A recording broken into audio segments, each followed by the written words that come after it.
certain extreme situations, the law is inadequate. In order to shame its inadequacy, it is necessary to act outside the law, to pursue natural justice. This is not vengeance. Revenge is not a valid motive, it's an emotional response. No, not vengeance. Punishment.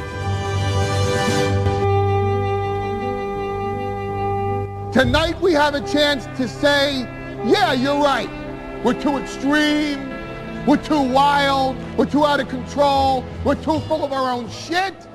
Or we have a chance to say, hey, fuck you, you're wrong. Fuck you, we're right. Because you have all made it to the dance. Because believe me, this is the dance. Start the show.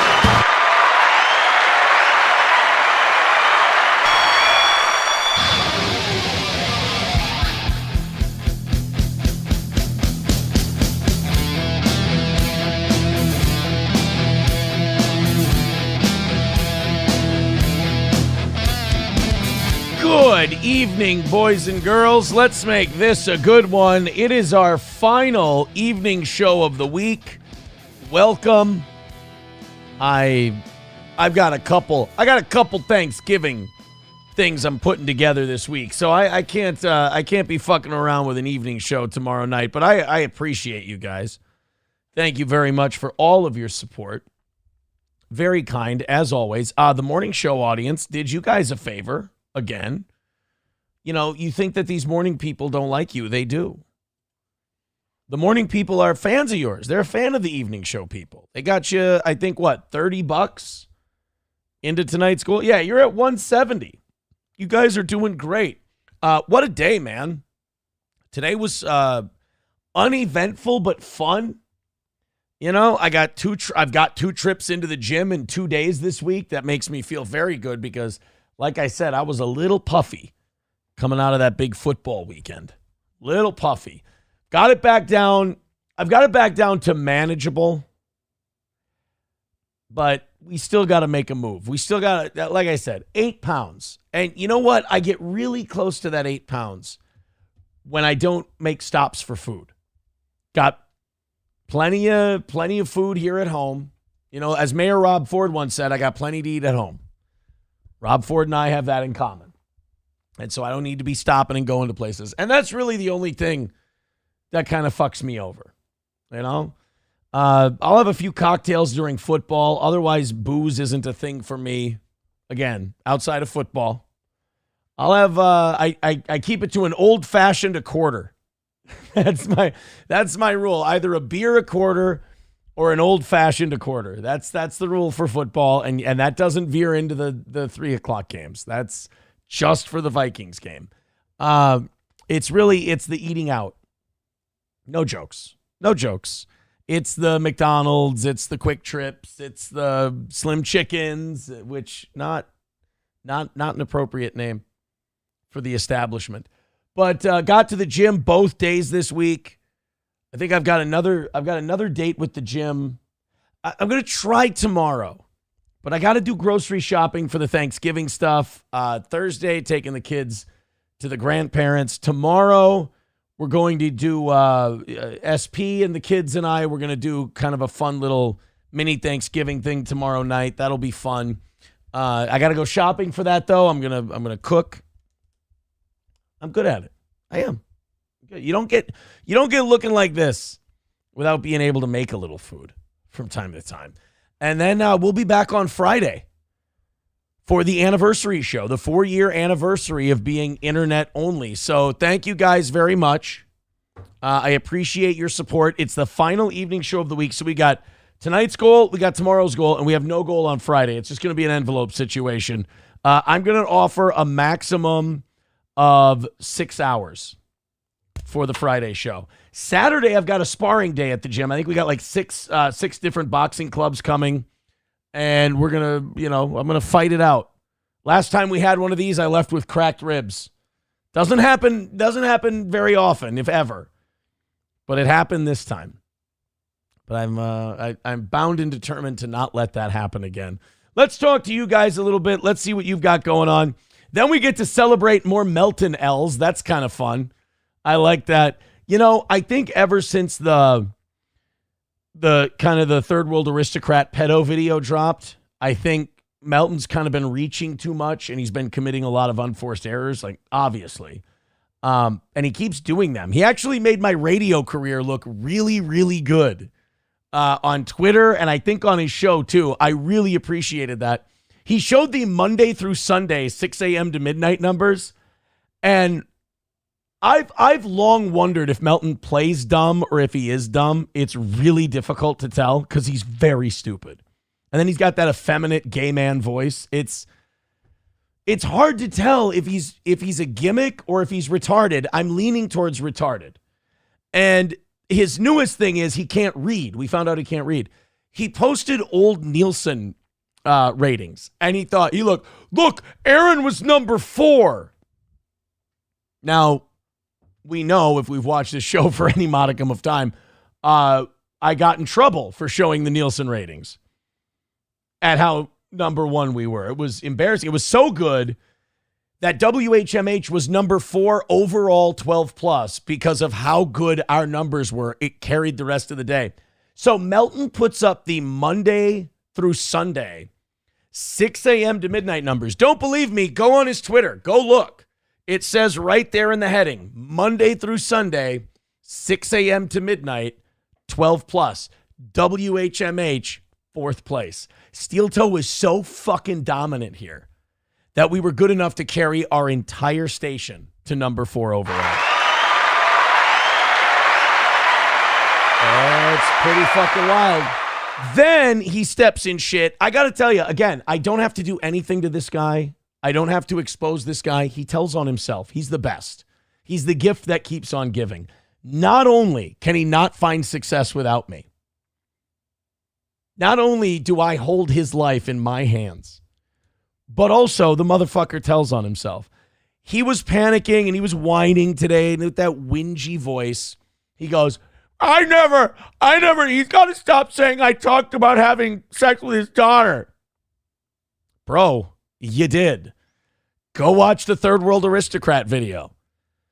Go watch the video that I got sent. Somebody mashed it up. It wasn't Misery Loves Clips. It wasn't My Lost Interest, but they mashed up your rant. I don't know if it was today or yesterday or what, but he was really butthurt about me saying, well, he's talked about having sex with children and mine.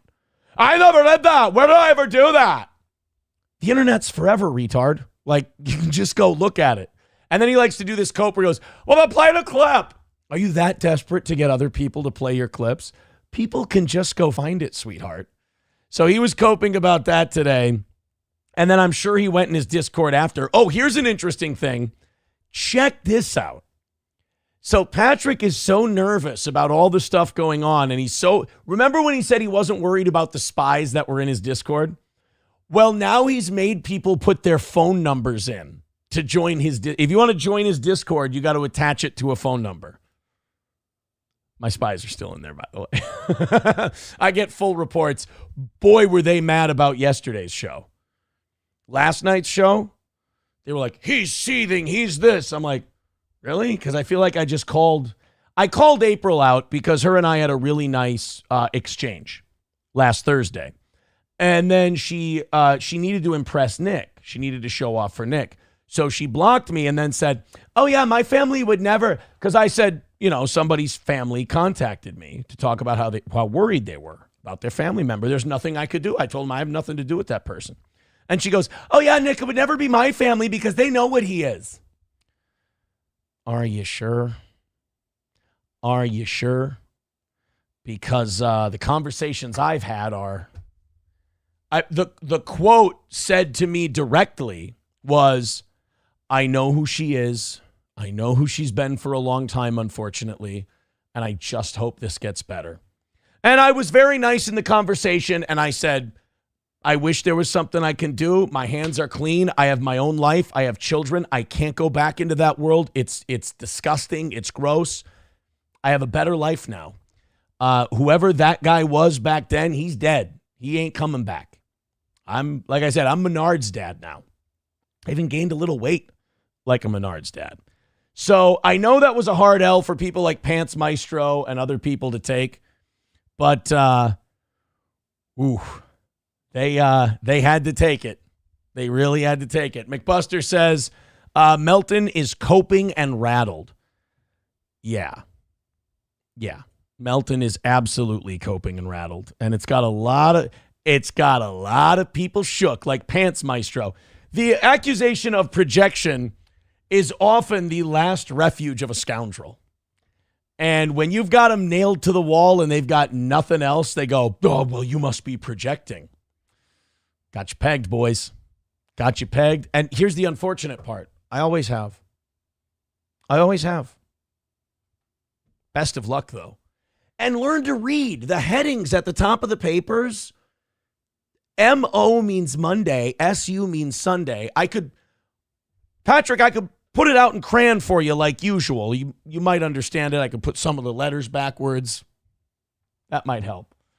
Good luck, sweetie. Good luck. All right, guys, we got a great show. Doom Clone is right. Aaron, please stop talking about pegging. I was walking a line there, wasn't I? I was walking a little bit of a line. He really doesn't like, I will say this, he really doesn't like that he's been called out for the kid stuff. That was the beginning of his downfall. And it's pretty ugly, and it's continuing on now. He really didn't like that. But it's like, don't say the shit you say. It's kind of your fault. Like I said, I don't have to do anything to you. You walk yourself into my punches, bitch. Speaking of Bish, we got to talk about the Ethan Ralph thing. You're going to hate me for this, but I will say that I feel bad for Ethan Ralph. Is that bad? Like, I know people, I can hear booing in my headphones. Just, what do you call it? Not telekinetically. What's the thing where you can talk to each other? Telepathically. Telepathically, I can hear people booing. But I read this letter that Ethan Ralph wrote to the judge here in Stearns County, Minnesota. And it was about his contempt of court. Now, you'll remember Ethan Ralph, not the brightest bulb on the Christmas tree. And he thought that I had put a contempt of court charge on him. Now, Rage Pig doesn't understand that I cannot press a contempt of court charge. I didn't even give the judge a name. As a matter of fact, I thought it was somebody else. When they came to me and they said, do you know who live streamed the thing? And I'm like, no, the only guy I can think that did a video on it was this guy, and it wasn't Ethan Ralph. So they found out on their own. But he wrote a letter, and this actually made me feel bad. I felt bad for Ethan Ralph because I'm a father, so that's a good way to tug at my heartstrings, unless you're an absolute piece of shit parent. I don't know Ethan's relationship with his children. I don't get that deep into internet bullshit. I'm not a crazy onion person. I don't get that deep. I know Ethan Ralph from falling down, being drunk, being on pills, and being weird on his streams. Embarrassing himself, basically. That's and getting beat up in Portugal and fighting with some guy in a house, like a real redneck kind of a thing going on. Well, he wrote this letter to the judge, and you guys can tell me if I'm being a fool, but I actually felt bad for the guy. It might be a little hard for you guys to read. It's just a clip on Twitter here. Yeah, it doesn't change with the Zoom. This is where Apple might be a little superior to Windows. To your honor and honorable court. This is from Ethan. This was filed yesterday. My name is Ethan Ralph. I have a nationwide warrant out in your jurisdiction for contempt of court. I live in Mexico. I go visit my son monthly in California. I cannot visit him for Christmas with this warrant outstanding. Well, no, that's not true. You absolutely could go visit him for Christmas with this warrant outstanding. You could enter the country, head to Minnesota, turn yourself in. You could do this tomorrow. You could turn yourself in tomorrow, or maybe they'd catch you at the border. They'd send people down. They'd come get you. They'd take you back to Minnesota. You'd go through this contempt of court thing, and then you're free and clear. And you can go back to, because contempt of court is probably going to be a fine. I think it's like a ticket, isn't it? Could be wrong. But you could go, you could pay that, you could be done with it, and you could move on with your life. I go visit my son monthly in California. I cannot visit him for Christmas with this warrant outstanding. Now, this is where a man takes care of business, is accountable for what he's done, and addresses it and handles it. He doesn't whine and beg. I cannot visit him for Christmas with this warrant outstanding, since I could be detained at the border. He probably would be detained at the border. Yeah, actually, you know what? Pretend you're a Nigerian or a Chinese national. They'll just let you walk through. I cannot simply fly there and be arrested in St. Paul, since I have cats and a household to maintain here in Mexico. Ethan, look, baby. Look, sweetie pie. If your son is that important to you, break your cat's fucking neck and throw him in the garbage. It's a fucking cat. Who gives a shit? There's probably one on every fucking street corner in the neighborhood you live in. Grab a stray, bring it in. Cats are not real pets. Cats are the most expendable animal I can think of. More so than rats, really. But he has a cat. Look, I really would take care of this contempt of court thing so I could see my son again for the holidays, but my cat. Isn't the exchange rate really good down there? Can't you just find some poor Mexican to feed your cat every once in a while? Aren't cats like the most self-sufficient animals there are? So he's got a cat, and basically this warrant has locked me in Mexico until I can get it quashed. Don't use the word quashed in a legal thing. Well, anyway, I was hopeful that you could quash, enough with the quashing, the arrest warrant and allow me to appear to the hearing on the matter via Zoom. I'm not trying to dodge court proceedings or escape any kind of resolution here. I will definitely attend the hearing and proceed from there, accepting whatever your judgment there is, etc. He phrased that wrong. I hope you can see the uniqueness of my situation. I'm sure a judge hears bitching and whining and excuses like this all the time. I don't think there's a uniqueness. And thus be willing to accommodate my request. And then he sends out a bunch of places and things he can be contacted at. Look, when I saw this, I did feel bad for the guy. I did. I feel like, they should almost let him do this via Zoom, right? Because it's contempt of court. He could appear via Zoom. They could tell him to pay a fine. If he doesn't pay the fine, then you can have the nationwide arrest warrant because he's dodging his responsibilities, whatever, and you can still pick him up. I think doing this via Zoom would be okay.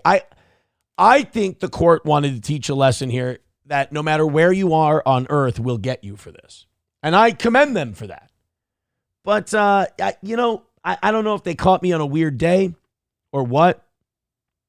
But I feel like his request is reasonable. I feel like it could be done. Sam Show says this is going to age so poorly. Is it really? Is this going to be bad? See, again, I don't know a lot about Ethan Ralph. I don't pretend to know a lot of the lore. So I don't know. I just read this one thing and I'm like, well, he wants to see his son. That's big. He gave the judge an alternative resolution to this. That seems reasonable. S Jockey says, why doesn't he sneak across the border of the Home Depot day workers? The only person that can put a contempt of court charge is a judge, says Rusty Grammar. That is true. That's accurate. 09 Canyon says Aaron is just testy because he hasn't been quashed in months now. I don't want to be gross. I don't want to be disgusting, but I've been quashing. Quashing is not a problem. Quashing is not an issue for me. Rusty Grammar says it's like a $200 fine. Okay. Yeah, $200. Yeah, just fine him $200. Have him appear via Zoom. It's fine. I feel like you can take care of it that way. Sam Show says, if you're going to comment on Ethan Ralph, you should get to know Ethan Ralph. I don't feel I need to. I don't feel I need to. I feel like I've got it all straightened away. Because it's just this situation. I'm not commenting on him like the whole situation as a whole. Just this one thing. And I feel like this is easier for Stearns County too. They don't have to fuck around with this idiot. They can just get it done. McBuster says Nambla and other pedo pay pigs. We're not talking about Melton right now. We're talking about Ethan Ralph, McBuster. Follow me. Atomic Ray says that is like making a child smoker to smoke more so the child stops smoking. Fucking Zoom Ethan a set of handcuffs. I don't think you can. I don't think you can. Triple N says forcing him to go to Minnesota is the worst punishment. No, wait a minute. It's nice here. It's butt fuckingly cold and it's awful, but it's nice. I like it here. Now, Lost Chaos Synthesizer is saying Minnesota is a darkened hellscape. I mean, it's dark out right now. It's chilly, but it's fun. Fuck you guys. Las Tejas says Somalis. Shut up. Somalis are. I don't live in that part of town. Pants Maestro says you live there. You love me, Pants Maestro. You can't. I'm sorry. I'm right about your boy, and you can't get over it. It's fine, buddy. Don't worry. I'm sure I'm just projecting. Whatever soothes you, right? You get that thumb or that binky, and you just hold on for dear life. Triple N says, cold and Somalis, where do I sign up? Actually, at the Catholic Charities. They'll give you welfare, a car, a license, the whole deal. That's where you... Oh, you were being sarcastic. Sorry. S-Jockey says, I hope the judge responds with, suffer, Ralph. I can't do that voice that PPP does. DS with $2 says, I quashed something, then I had to buy a new. Dustin with $4.99 says, you and Melton both gaslight your audience. Neither one of you are good dudes. You both enjoy the WWE style mic buildup. Yeah, I'm going to have to disagree with you on that one. I've never said I'm a good dude. I think if anything, my whole thing is I'm a guy who's made a fuckload of mistakes. And I'm trying to make good for him. As far as gaslighting my audience goes, not at all. Please point out what I'm gaslighting about. I was right about the ratings thing. Right about him talking about kids thing. Was right about all the other stuff that he's been saying in Discord and all that. I've been right about all of it. Look, you cannot like me. That's fine. There's plenty not to like about me, believe me. But when you pull bullshit, I'm gonna call you on it. And I know that some people don't like that too. But you can't. I'm sorry. That card just doesn't work here. Although wait, Triple N says, gaslighting about your weight. I'm really not. 224 today. I swear to God. I'm at 224. I promise. Taste Fair, he could pull the Jim Carrey right now and he'd just go, yeah, in your bra. Taste Fairy Ialto says, so Dustin has AIDS now?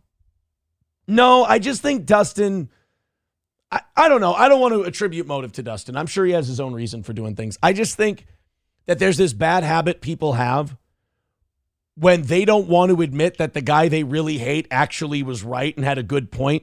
They have to play the false equivalency thing. And they're like, well, I've built Melton up and I've hated Aaron, but Aaron's right about Melton and Melton's losing his shit. And he does spend all day either on his show watching Aaron or on Discord writing fan fiction about Aaron. So instead of admitting that I backed the wrong horse, I'll just say they're both bad dudes. I'll just say they're both gaslighters. Look, I've been doing this for too long not to be able to pick up on all of the tricks. All right.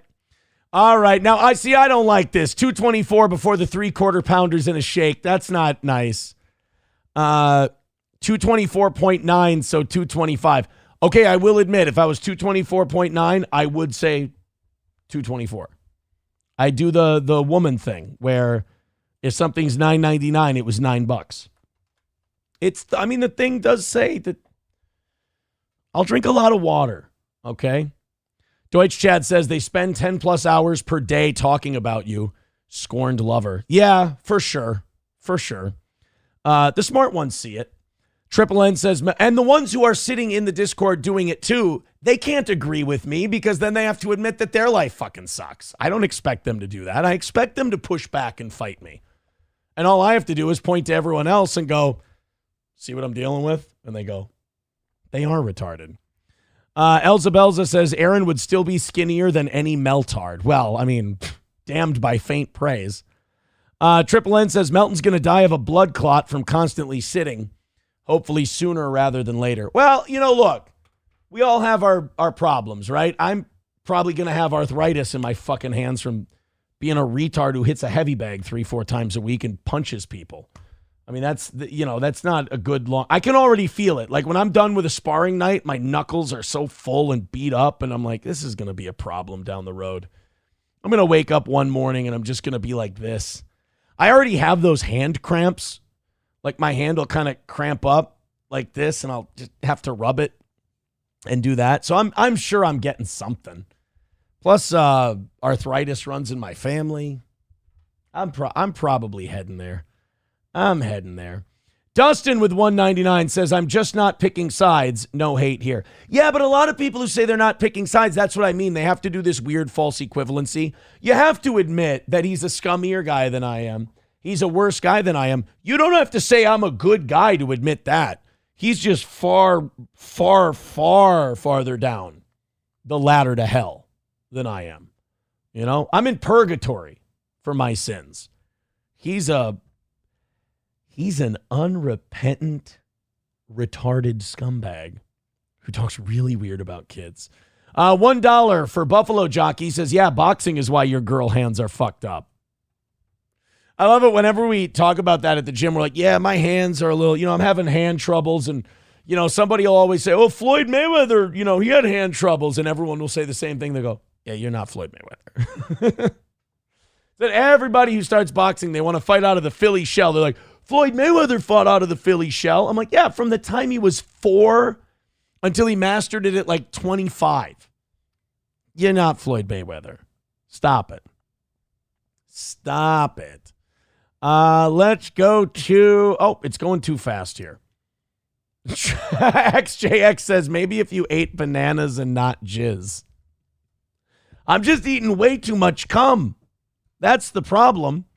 Thank you very much, Dustin. Thank you, DS. We appreciate that. 165 is the number for tonight. We've got, Triple N. Yeah, I'm all about the Kronk style. You wouldn't believe how many people bring up Kronk Gym. I'm like, you understand if all of us fucking central Minnesota, mostly white boys, even the Mexicans and the black guys, if we went to Kronk Gym, we'd be fucking murdered and buried underneath the place. Oh, you wouldn't last a minute in there. I'm all about that Kronk style. You're not. You're not about that Kronk style. Buffalo Jockey says, you have the reading comprehension of Floyd Mayweather, if that makes you feel better. Well, any port in the storm. Then we have, I was going to talk about this today, but there's not really much to talk about. It looked like the scorned lover, who seems to be still very much obsessed with the one that got away, Mr. Narc Injury himself, had his little settlement deal today. And something got fucked up. Sounded like it was ready to go. Sounded like it was all signed, sealed, delivered. He was like, I'm about to do something that's against everything in my being. It's like, shut up, Bill Pullman, and Independence Day, and go plead to your drug problem, you fucking retard. And he's like, we will not go quietly into the night. We will not. You're a druggie who's pleading guilty. Go do your druggie plea. We got it, fucking Henry V. Once more into the breach, ye men, ye merry band of brothers. Shut up, cokehead, and go say guilty. So he kind of did the Jordan Belfort thing where he's going, he's doing the, I'm going to plead. I'm going to, do this. I'm going to do that. Klopogram says Aaron was watching NLO. No, I read Kiwi Farms. As you know. So he's going to do the Jordan Belfort thing where he's going to step down from Stratton Oakmont. And he couldn't help but do the, I'm not leaving. Now, nobody knows what's going on. This is why we're not going to spend a lot of time on it today. I'm not going to speculate. I've been reading people speculating on this all day, and it gets kind of cringe because none of us know what the fuck is going on. For all we know, there's just little tiny items that need to be ironed out. I mean, it's a lot of charges, and they're very serious charges, and you got to figure out if they're going to agree or if they're going to pull it off the table. It's all kinds of shit that's probably going on. So I'm going to Occam's razor the damn thing, and I'm just going to say that the easiest explanation is probably the best one, and that he probably went in there fully ready to bend over, grab his ankles, and take the big judicial dick up the ass. But they just, a little tweak here and a little tweak there, and they'll get it. I'm sure they'll get it figured out in December. That's what I think. I think, you know what? They ran out of paper, essentially. All right. Let's go to Shane M with $10. He said, you said the Melton rating showed is fake because it showed Steel Toe, not the station. Oh, no, you got to listen, Shane. You got to listen. You didn't listen, my man. I said it wasn't the morning numbers. I said it was the all-day Monday through Sunday numbers. You got to listen closer, buddy. He said, this is not true. You can now say you carried the station to a number 4 ranking. The rating chart he showed is accurate. Yes, that's what I said. The rating chart was accurate. The way he presented it was not. He said, this is Aaron's ratings. Aaron had fucking monster ratings, as his sheet shows. 12 plus, 6 a.m. to midnight, Monday through Sunday. I was on 6 to 10 a.m. Monday through Friday. Fucking killed it so bad that I carried the whole station to number 4. So it was Melton kind of self-owning. Now, first of all, it's kind of pathetic to dig up 4 or 5-year-old ratings just to show that the guy you A-log all the time kicked as much ass as he said he did. I'm not really sure what the own is there. But Patrick's self-owning is, we're all used to it over here at Steel Toe. You guys are in the bubble, so you don't see it that often, but you'll figure out one day. Old Aaron was always on your side, exposing. Chevmatic with $5 says, let's tackle that goal, y'all. And happy Thanksgiving. Go Seahawks. I agree with 2 out of those 3 things, Chevmatic. Get out of here with that fucking Seahawks horse shit. Adam Simon with $1. Thank you very much, buddy. Appreciate that. Yeah, sorry about that, Shane M. I'm sorry. But, yeah, what I said was accurate. I just had to set him straight. And that was it. Screaming Meme Real says, is Oz dead? No, I talked to Oz. Holy shit. I talked to Oz yesterday. We talked just before last night's evening show, and I'm going to see if he can come by for the big 4th anniversary show. I want to see if we can get Oz to show up. I'm sure Johnny will do the show with me for a little bit. And then there's I want to see if we can get Corey on the program. Pants Maestro, I showed it on last night's show. Did you not? Or was it yesterday morning's show? I showed it on one of the shows. I broke this down the same way. I just like when Melton goes, look what I got, Mom. And then you expose him further. It's more fun. Again, stop making me walk you into these L's. It's not fun for me. It's too easy. Taste Fairy says, do you think we're lying? Yeah, like, why would you? Right? Like, why would you need to lie about that? We did a fucking killer job over there. What can I tell you? All right, guys, what are we at as we go into the Ana Kasparian thing? Pants Maestro says, did you show the picture? Yes, we showed the picture. We showed the whole damn deal. Do you want to see it? Let's, Nielsen audio ratings. You know what? You're right. We showed the Atlanta one, but this was just to show you the template. On major markets, the only thing you can see is 6+ Monday through Sunday, 6 a.m.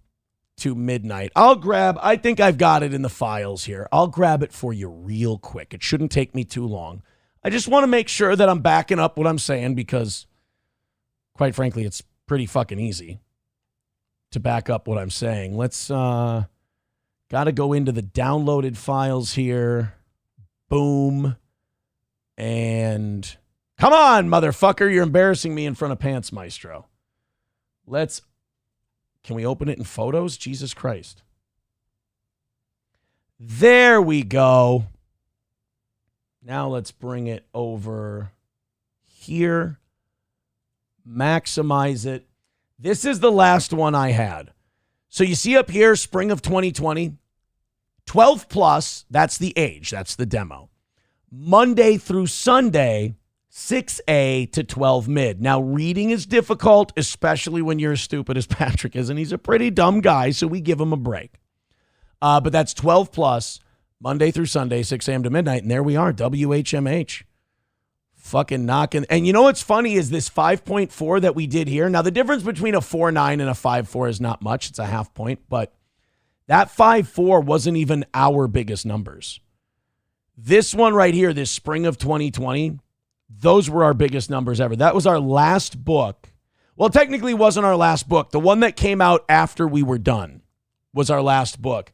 But as far as I can remember, the spring of 2020 book was where we had over a 30 share, men 18 to 34. It was fucking ridiculous. It was amazing. Pants Maestro says, isn't that what he showed? Yes, but he represented it as the morning numbers. He was wrong. He wasn't honest about that because, again, Patrick gets so desperate after he's been taking L after L from Steel Toe that he has to reach. And the problem is when he reaches, it's very easy for me to just go, Patrick, get the fuck out of here. Simple enough. Just like this time. Kiff, becoming a member for 7 months, says, give Corey a call on air tonight and set it up. You know what? It's not a terrible idea. Maybe we'll do that during overtime today. Maybe. All right, boys and girls, Streamlabs, PayPal, Super Chats, Rumble Rants, all that. $145 away. Gray Duckling says, now tell us how the new guy did at 101. You know what? I think he's been doing better. He struggled really bad. I think he was in 12th place. Like, he took my number one and he started in 12th place. But he has gone up. I don't know for sure that he has, but I know the station in general has.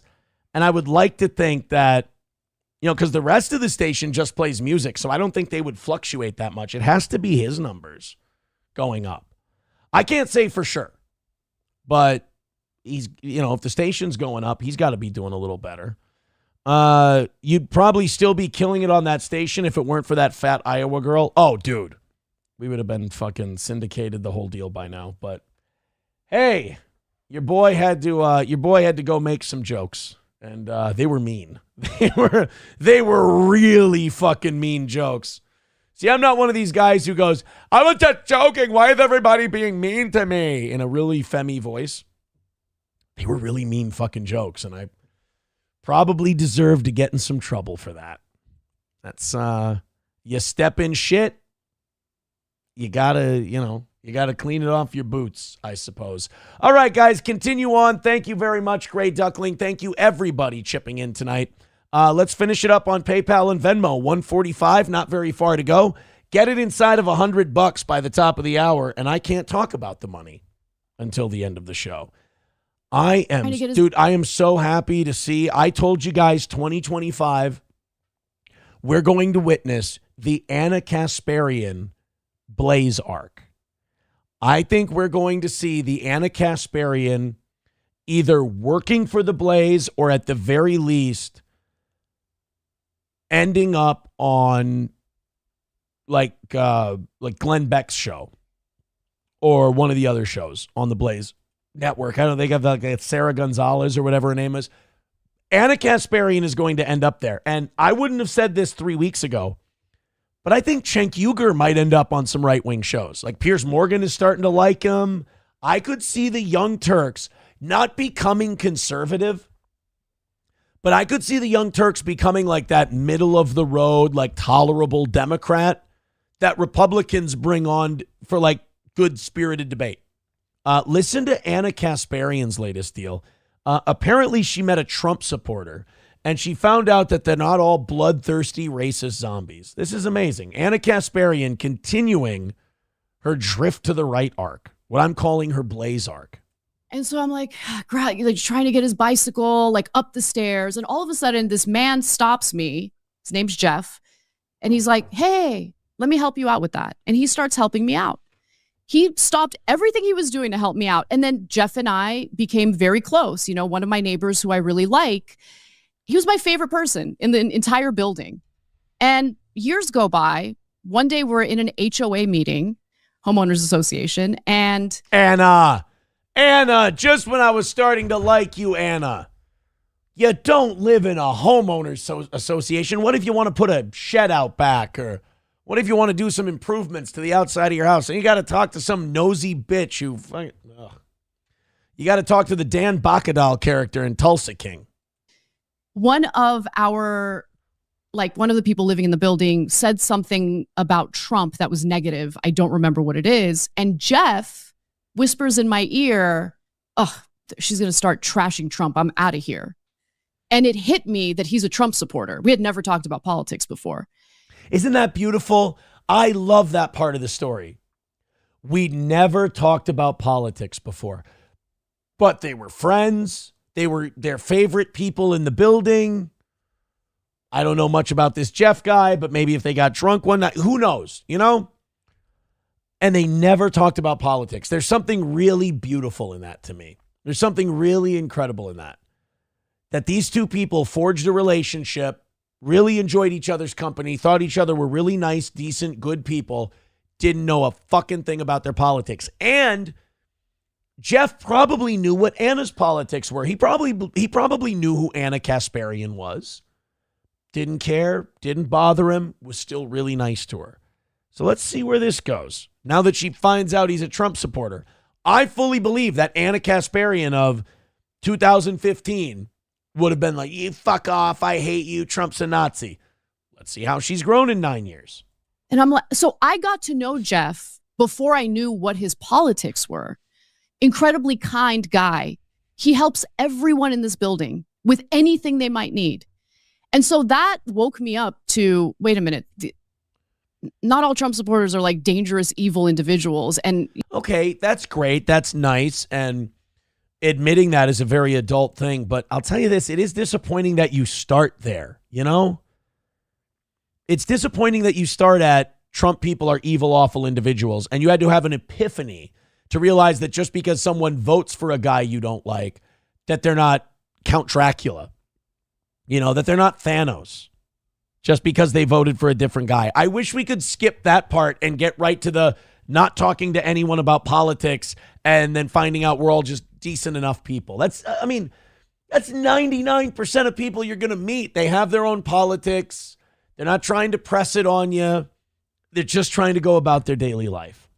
Yes, it was stupid that I thought that to begin with. Like, I'm embarrassed admitting that, but it's just how I believed. And that kind of was one of the moments where it's like a light bulb went off and something was telling me, you need to scratch beneath the surface a little more because you don't have a realistic view of what's going on here.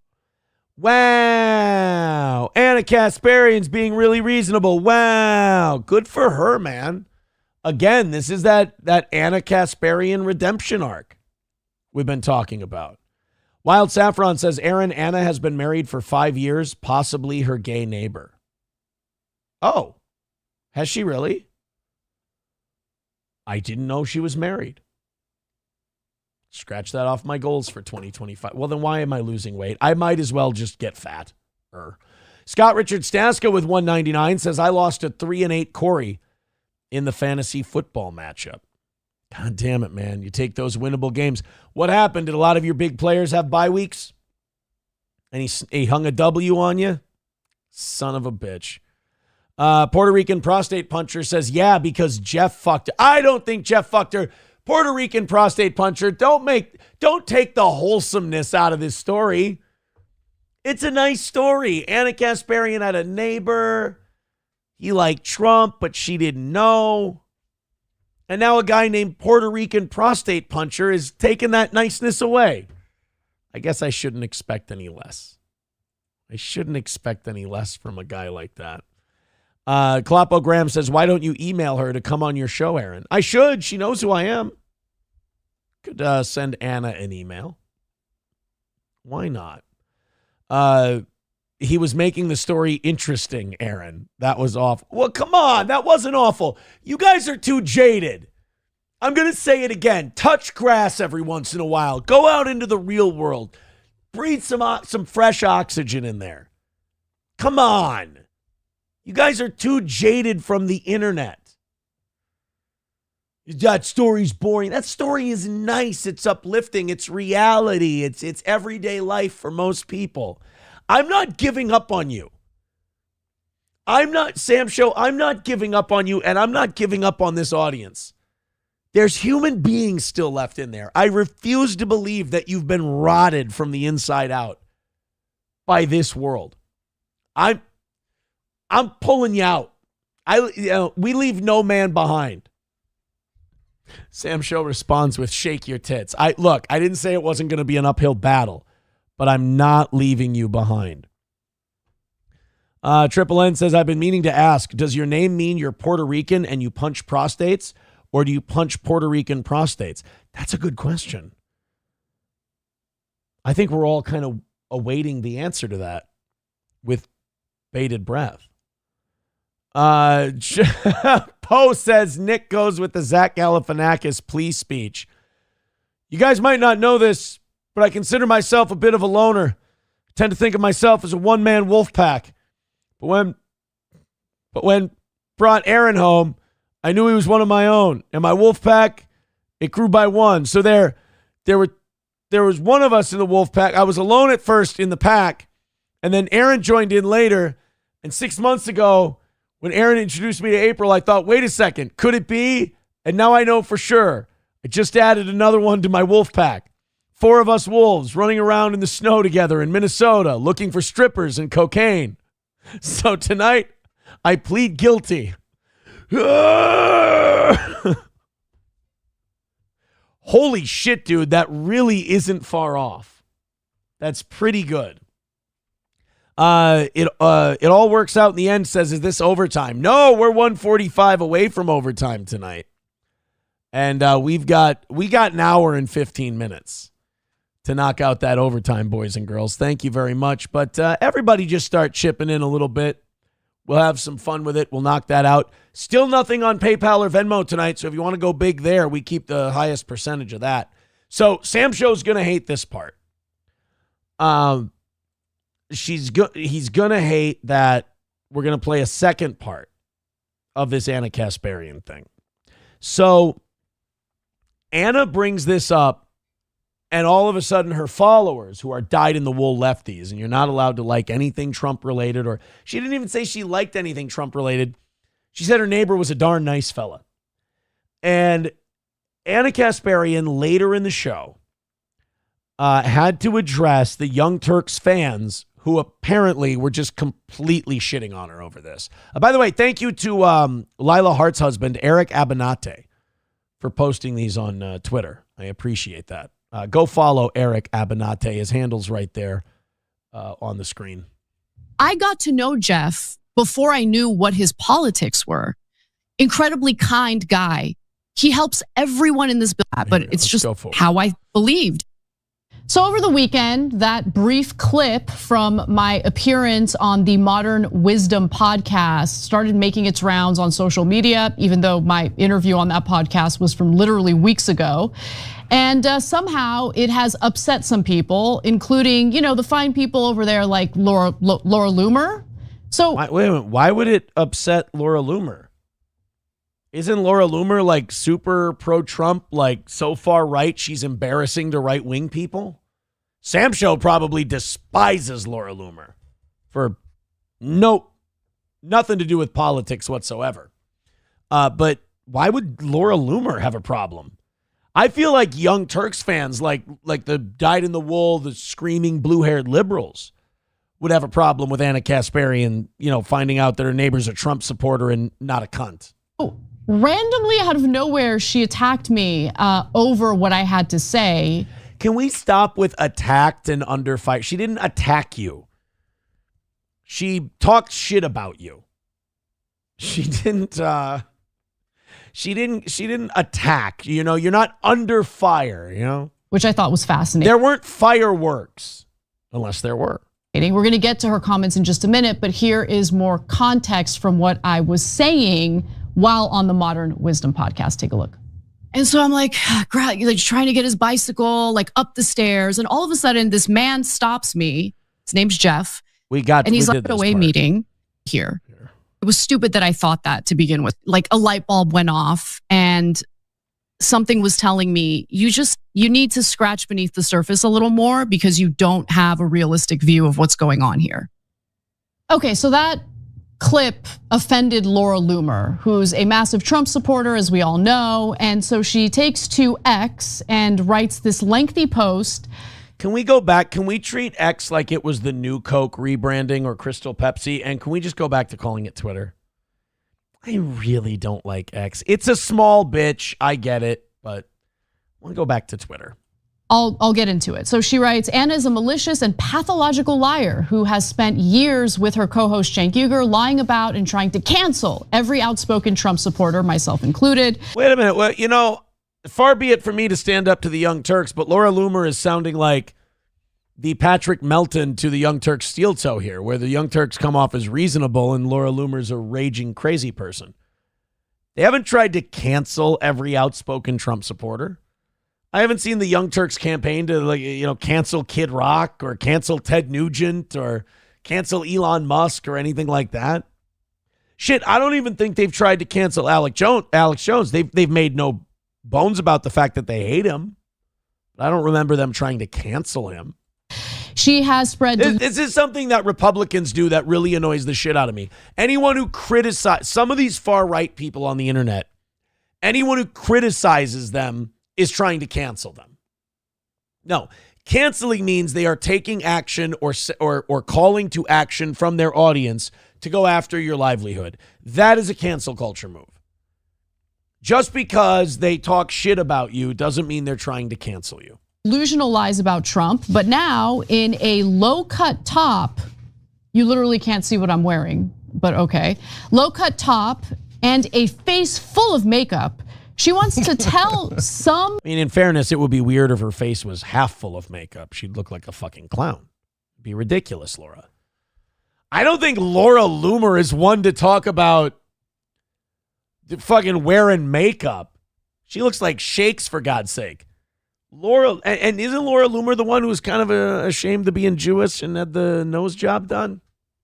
Wasn't that Laura Loomer? I don't know. I'm not letting her get away with this. Make-believe story about a guy named Jeff who all of a sudden made her realize that 80 million people are all unique individuals who have their own personalities and not all of them are Nazis. Well, she did say, she goes, that was stupid of me to think. It's called a mea culpa. She's saying she's sorry. The point of what I was saying was I was wrong to lump in all Trump supporters as the same type of person. And we wonder why more people don't admit they were wrong. Because this is the kind of shit you have to deal with. They think, why don't I just hold tight to the bullshit? And at least I'll have a bunch of people on my side backing me up, even though I'm full of shit. Why tell the truth? Why admit I was wrong? No, I don't have that problem. I like admitting I'm wrong because you get a bunch of people yelling at you said this, you said that. And then you go, yeah, I was wrong. And then they just sit there and go, fuck. Really thought he was going to kind of die on that cross. Nope. And I came to this realization, and I'm embarrassed by what I previously thought of Trump supporters as like some monolith. But okay, I think you missed the point. Okay. Then she writes, come on, nobody is buying this garbage. Anna is trying to remain relevant in the changing media landscape after she has made serious cash bashing and defaming people like me who actually busted my ass to help Trump get elected. Okay. Well, I mean, yeah, she criticized you. You're in politics. You have Laura Loomer has crazy opinions. You can be criticized. I I don't know, man. I think that, I think what's her name? I think Laura Loomer needs to fucking chill. I think she's been a little, first of all, she's always been a little over the top. But especially this time, I think she sees the Young Turks and she goes, oh, this is a chance for me to grift because they're left wing and I'm right wing. Problem is Laura Loomer is kind of really unlikable. Really. Yeah, Los Tejas Synthesizer says, shut up, Laura, just go away.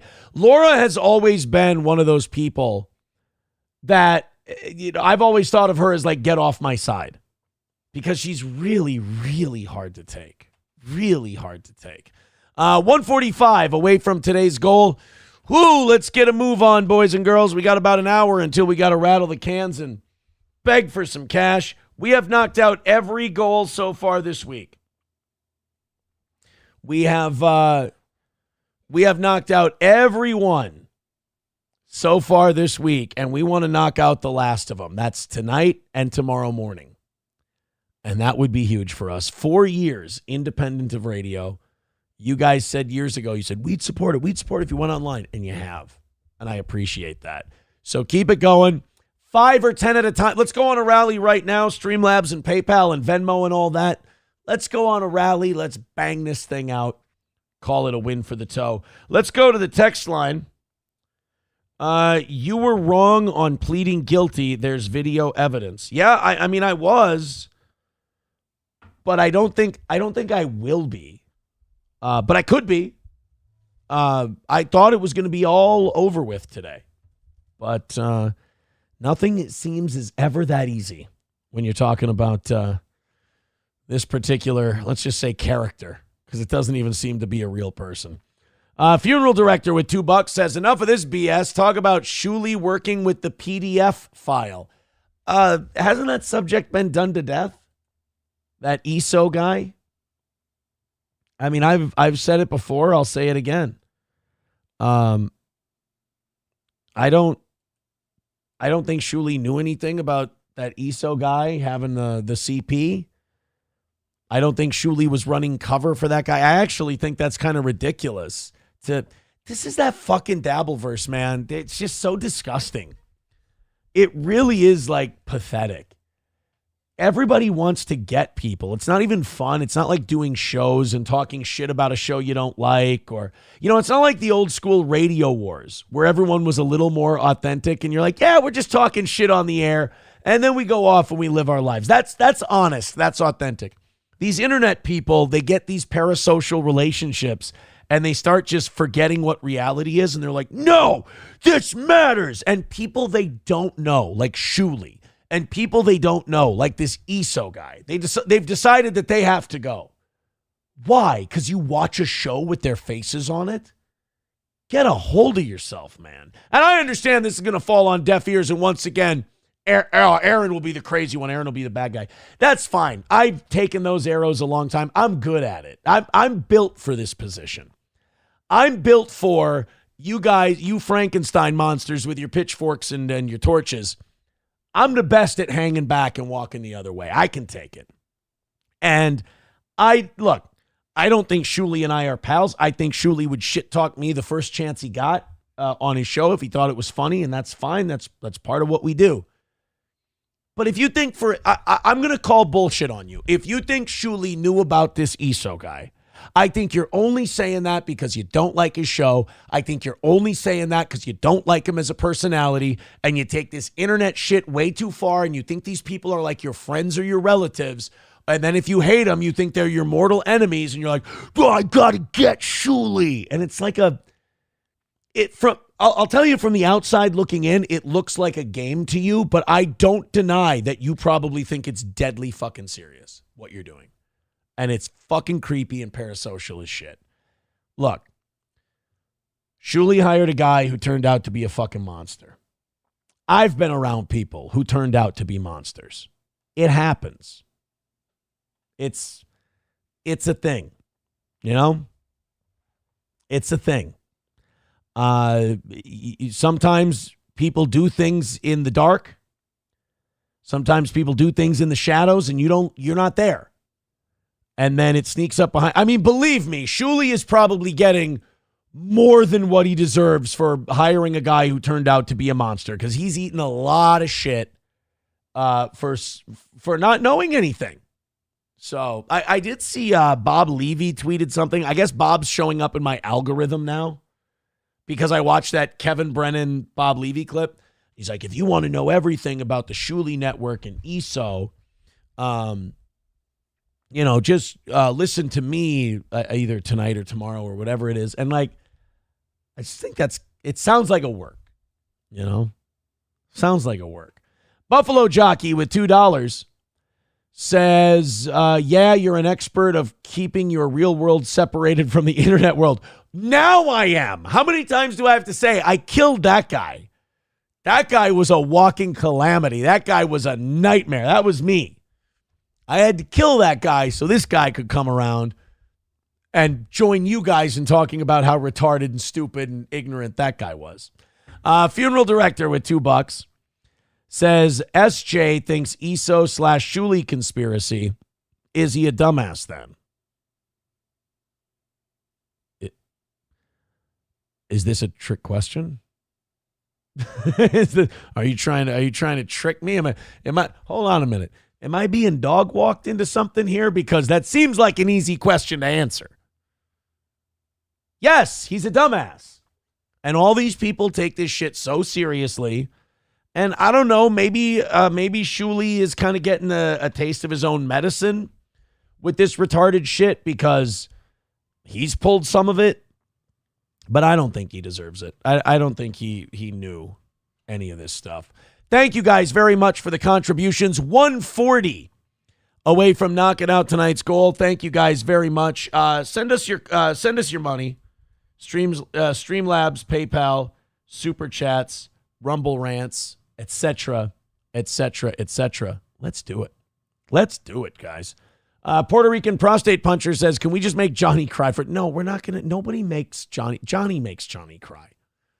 Well, nobody's going to make Johnny cry. You're not going to make Johnny cry. How'd Johnny do this afternoon? Was it a good show? Somebody said they used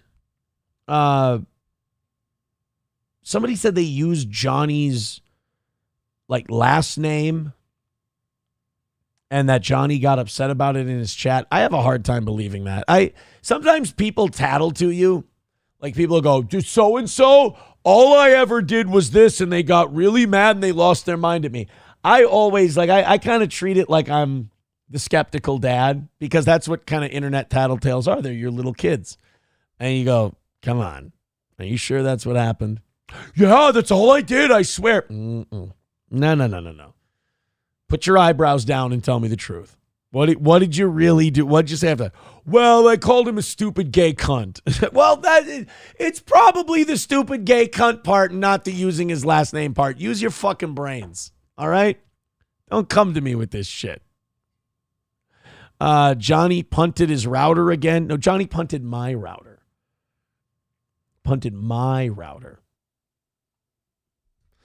I had fun on YouTube chat for 15 minutes until I realized how sad it was. Yeah, I've got those people triggered as fuck. It's a lot of fun. Some people have a lot of fun with those guys too. They don't see themselves. They don't realize what they are to us, our lol cows. They don't realize they're being milked. It's a good time. And I got to poke them every once in a while because that stirs them up again and they get going. All right, this story is fucking wild. I wish we had an actual video clip news story of this. I'm gonna take one brief swing around Google here. Don't say swing.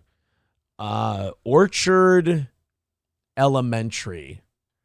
There was a kid who brought an unexploded artillery shell to school.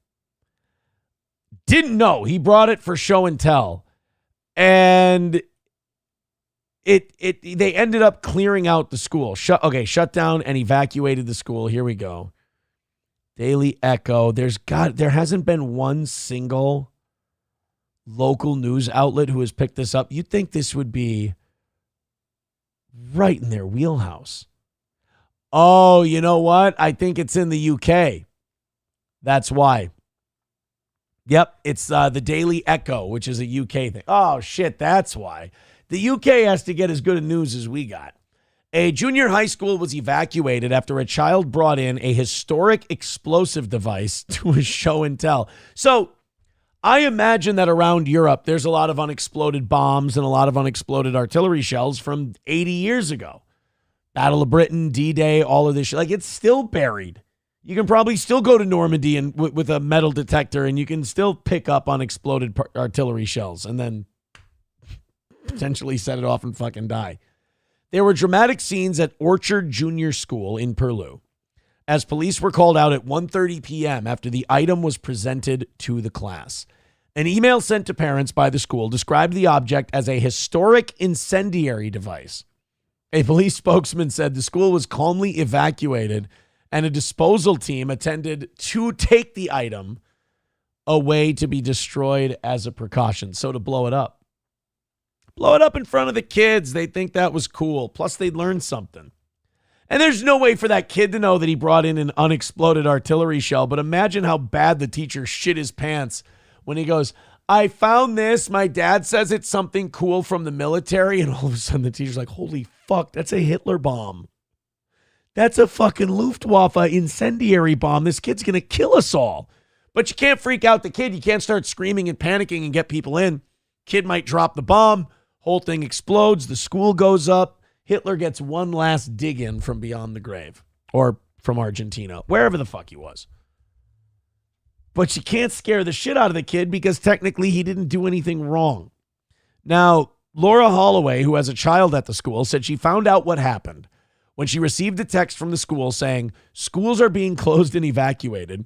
Please collect your child from Nodeswood Field ASAP. Collect your child. I mean, if that ordinance went off, you'd be collecting them over there, over there, over there, over there. Now, she said, quote, another parent had called saying there were police everywhere.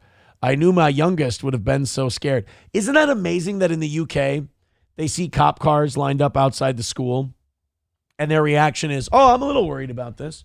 But in America, we'd immediately go, holy fuck, school shooting. Somebody mowed down a bunch of kids. Like they don't have school shootings in Europe.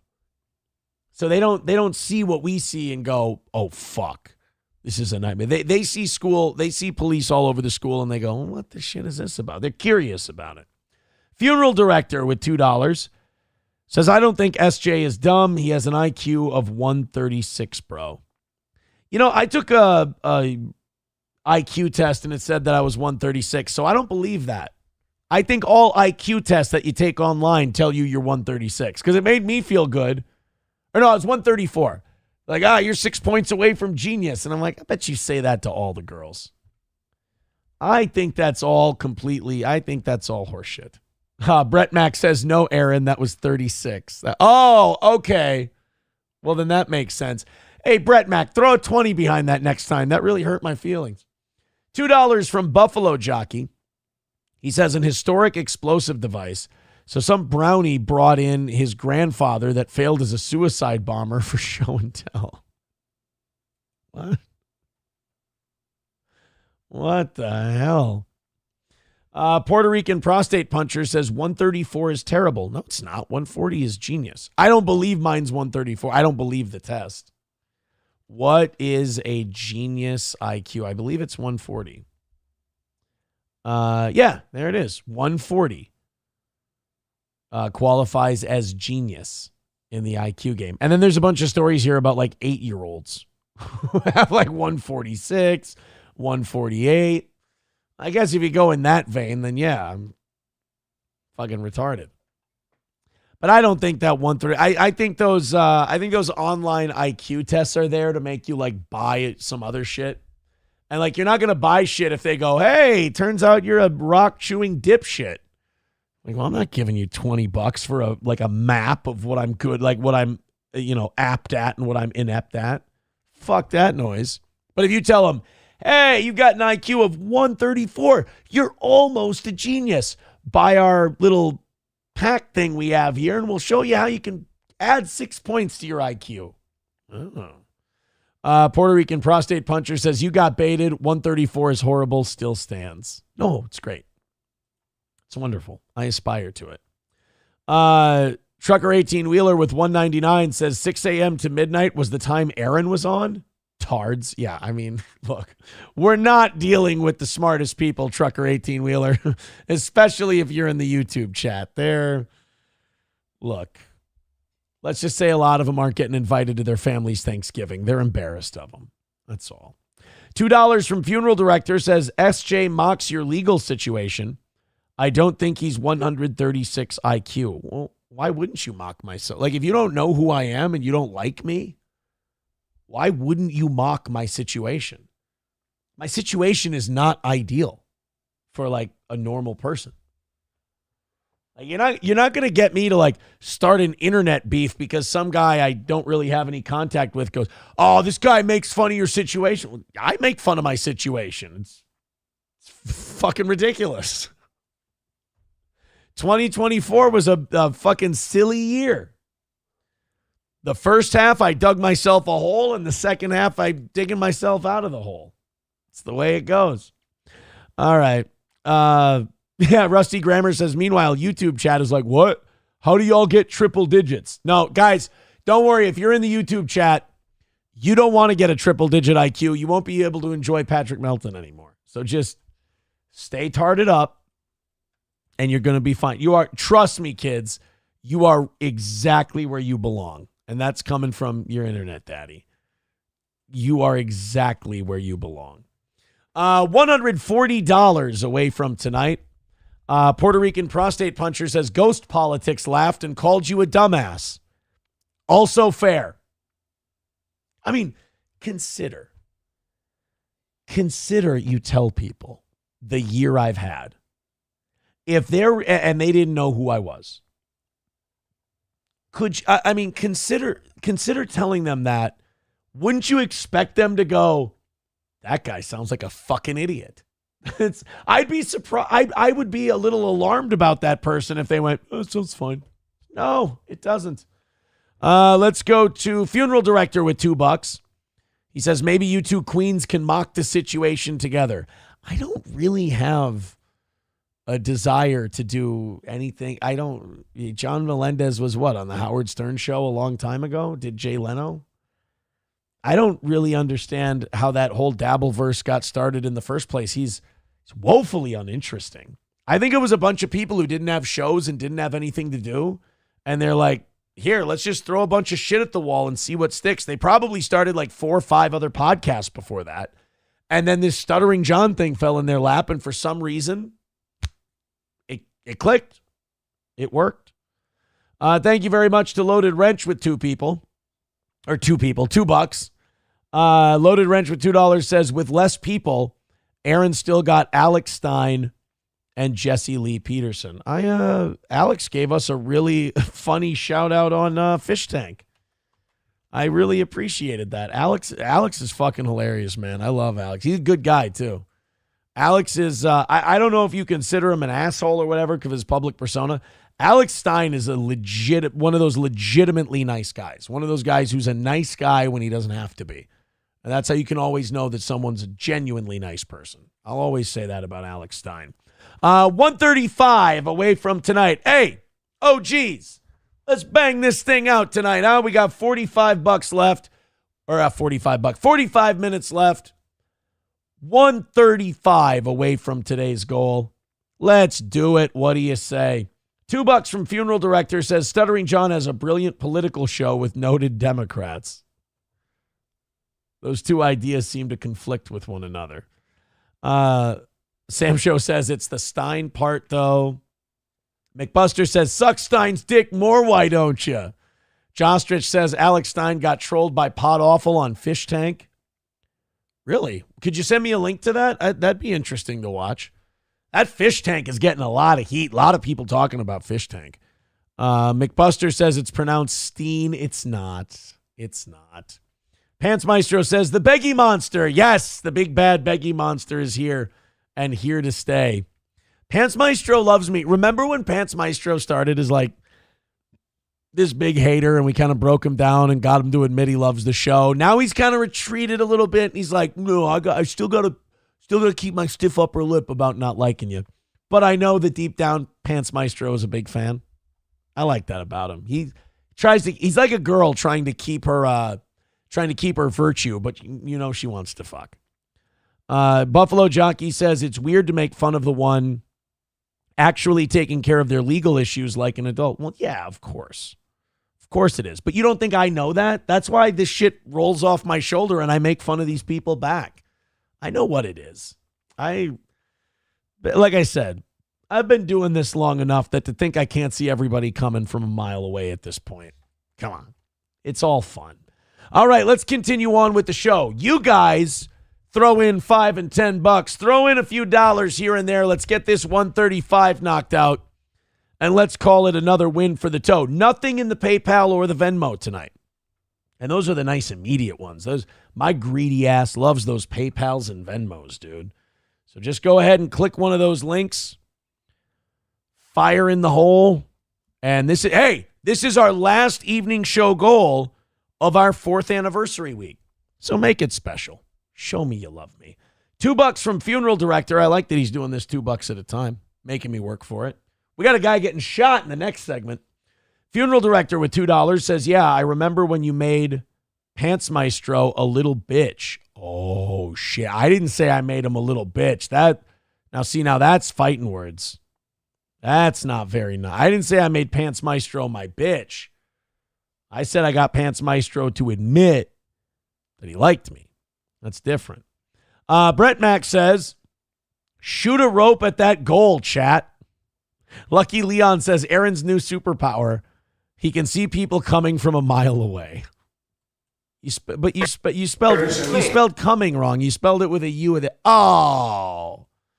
All right. Alex Stein takes a call from Pod Awful live on Fish Tank. All right. Let's check it out. You know what I love about Fish Tank? There are so many people who like this, and they don't like it for, like, in my opinion, the right reason. Or maybe they do, and I just don't hear them say it.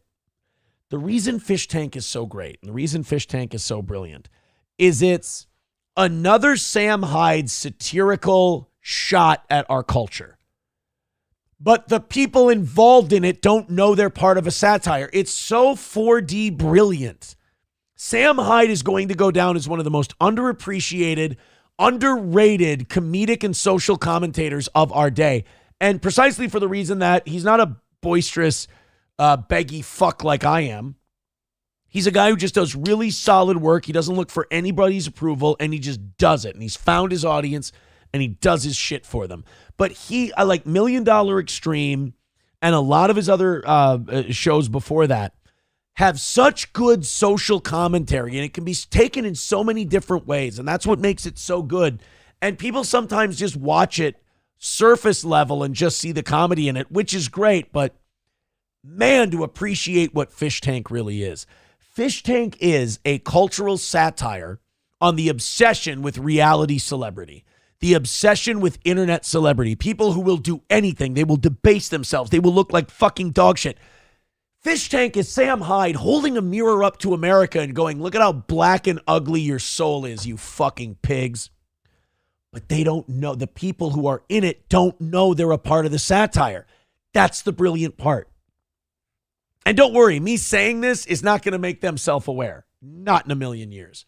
But this is Alex Stein taking a call from Pod Awful on Fish Tank. You know, one thing you got to give to Jesse is he has committed to trolling Alex Stein. I mean, he has definitely leaned the fuck in, and he has made it a life's mission. He's putting in the work, so to speak. And it's weird to me because I've had both guys on the show at the same time. Remember when they just bowled over me and just started fighting with each other? I like them both. I appreciate them both. But they're like oil and water, man. Why does it sound like a guy? It sounds like a guy, I know. Miss it? Oh, shit, she's shooting too? Hold on, I gotta hang out. Oh, why does it sound like a guy? It sounded like both a dude. make shit tight. You dating guy now? You thought I was they're not letting this FaceTime? This sound like it. So Alex Stein is taking FaceTime calls for the people in the house. That's the whole deal here. That did sound like. It did sound like a guy. Yeah. Maybe we're getting catfish. Hold on. Or not. She Or unless she doing her due diligence too. Surprise! Surprise! Where's the cameraman? Cameraman. Camera! This honestly, I look at this. This looks like hell for me. Like people have been saying. I was watching Keanu's show this morning, and someone said, "Keanu, you should try to get on.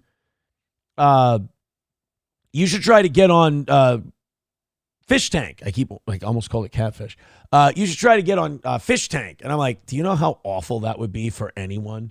Like, unless you were completely obsessed with internet celebrity and had no fucking dignity whatsoever, that place would fucking eat balls. This. Went back there and disappeared. We need this on. You're so long. Is Jesse I'm not answering. She probably like this type shit. Jesse PS coming up anytime soon here? Don't be mad now. Shiny, man.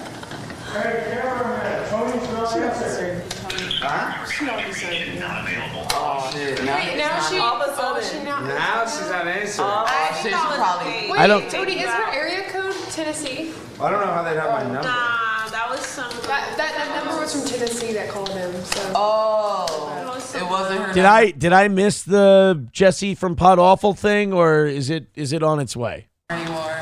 She's from Black. Is this Alexandria? Oh. Hey You know girl. Tony? Yeah. We got some bad news. Is it the Alex Stein grandma's?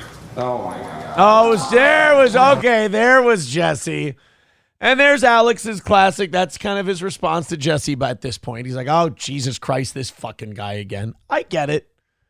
I understand. Oh no, it's not the real girl. Was that? It was I as a cat. Maybe she lied. Yeah. That was her voice though. That was?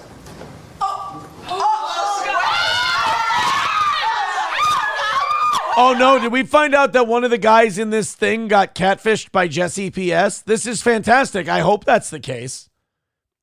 I hope that not only did Jesse PS get a phone call in with arch nemesis Alex Stein, but also that this guy's been talking to whoever that girl was, and it turned out to be Jesse. Which is also you know what? I hope it wasn't Jesse, because that's actually also kind of gay. When you catfish someone, it's gay. It's very gay. Thank you very much to Kiff with 199 says, would you be able to handle Sam in a boxing bout? Sam is a big dude. I'll put it this way. I would love to spar with him and find out, you know, because it looks like he's got really heavy hands, and it looks like he uses his hands well defensively. But I would love to get in a ring with him, and I love sparring. I would love to see. Yeah, that'd be fun. When you box, sparring is fun. It's a good time. You find out, you get to measure yourself. You get to say, how good am I? Where am I at? You know? And if that guy ends up tagging you a bunch, you're like, oh, I got a lot to, okay, I learned this from that. I learned this here, this here. So yes, I would love to share a boxing ring with Sam Hyde. 100%. 135 away from today's goal. If you guys feel like dropping in, let's drop in. Let's get this thing hammered out. We are dragging ass tonight. I want to get that last goal taken care of. I want to get this last evening goal of the week banged out so that we could call it a success and have our 4-year anniversary here on the internet go well for the evening shows. This is a police body cam deal. This was a police shooting. This was one of those communities where a guy got shot, and then everybody wanted to know what happened immediately, and then the cops released the body cam, and really there's no fucking question on this one. This is one of those cases where people want to bring in mental health professionals and try to fix the situation, which is completely fucked. There's a guy walking around in the street carrying an axe, charging at people, and the cops show up. And I don't know how many times you have to tell a guy to drop an axe before you're allowed to shoot him, but we're about to find out the answer, and to me, it's a little egregious. Let's check this one out. Tell us what you think.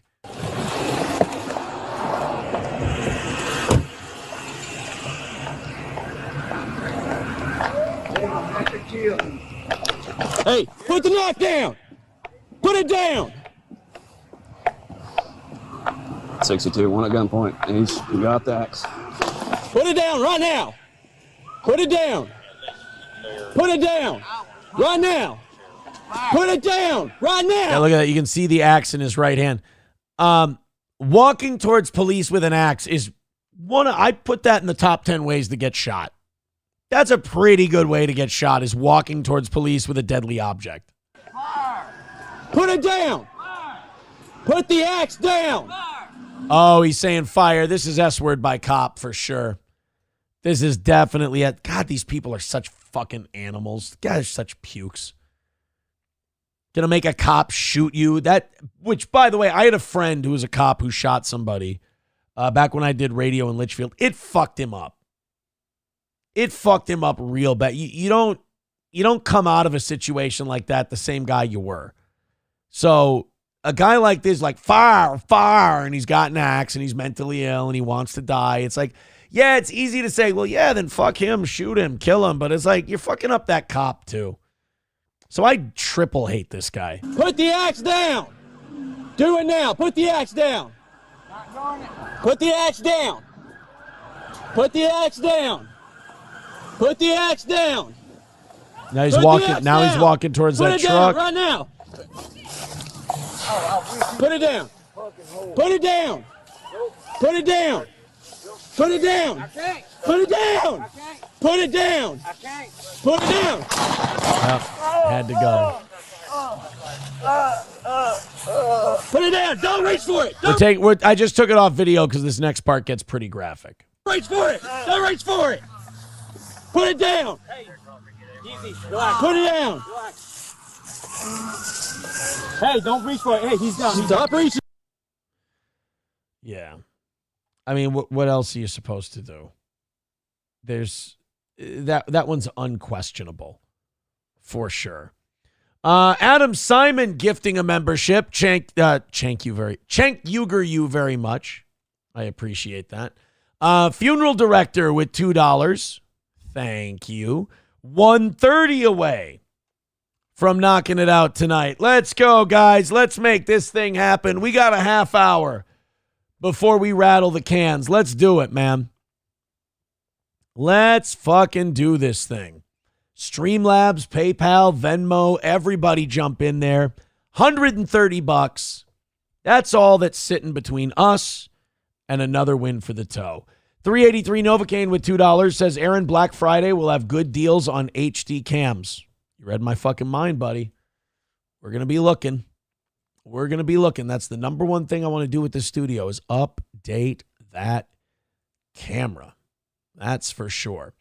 This is great news for the Thanksgiving weekend coming up. And thank you, 383 Novocaine and Funeral Director, for the $2. Keep it coming, boys and girls. Keep that money coming. We like that.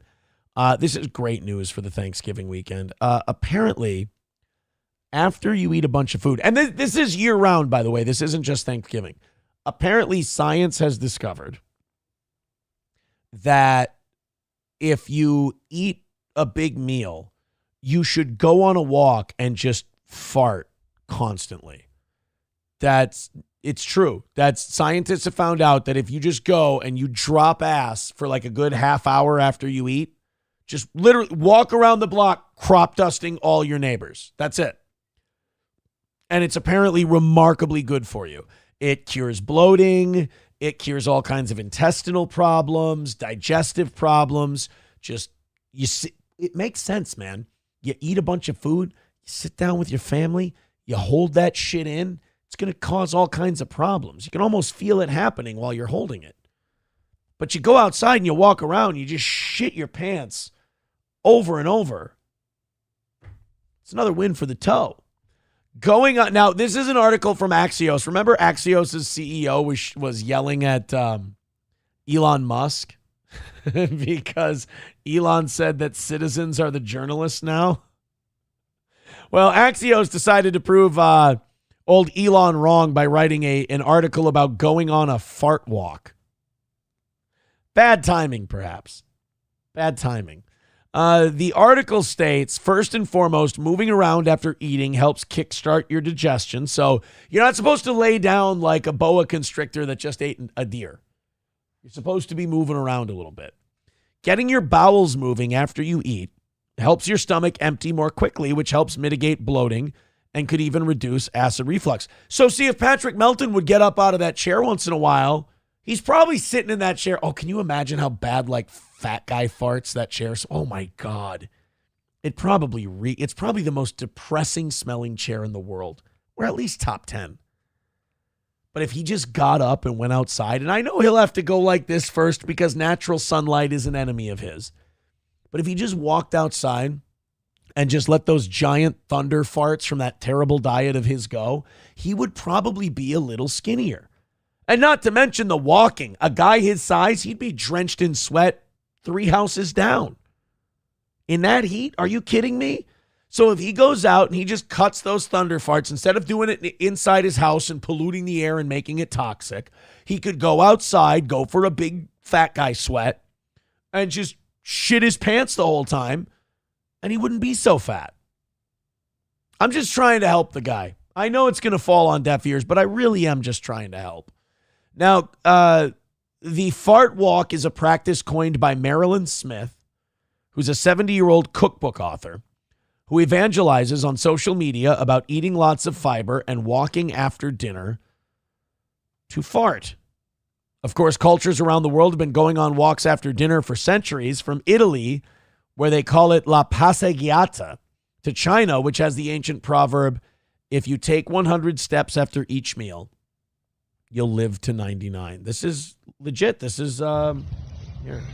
Going for a fart walk after dinner is something that's going to help you age wonderfully. This bitch ain't kidding. Follow me. You know that my husband and I go out for fart walks most nights after dinner. So about 6. Isn't that like the most adorable thing you've ever heard? Just like you and your partner just going out, ripping ass together.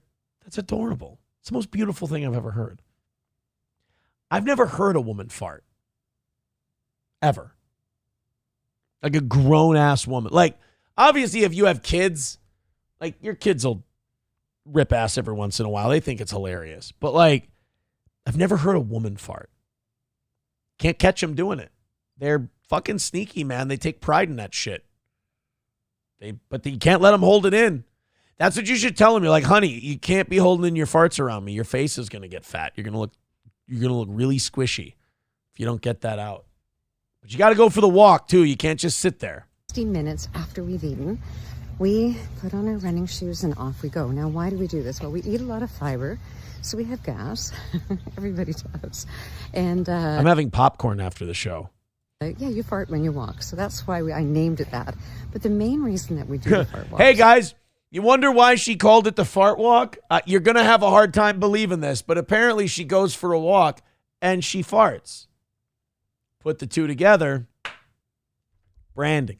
Is because by walking for as little as 2 minutes, we usually walk for about 10, 15, 20, but not really quickly. It's more of a moderate walk.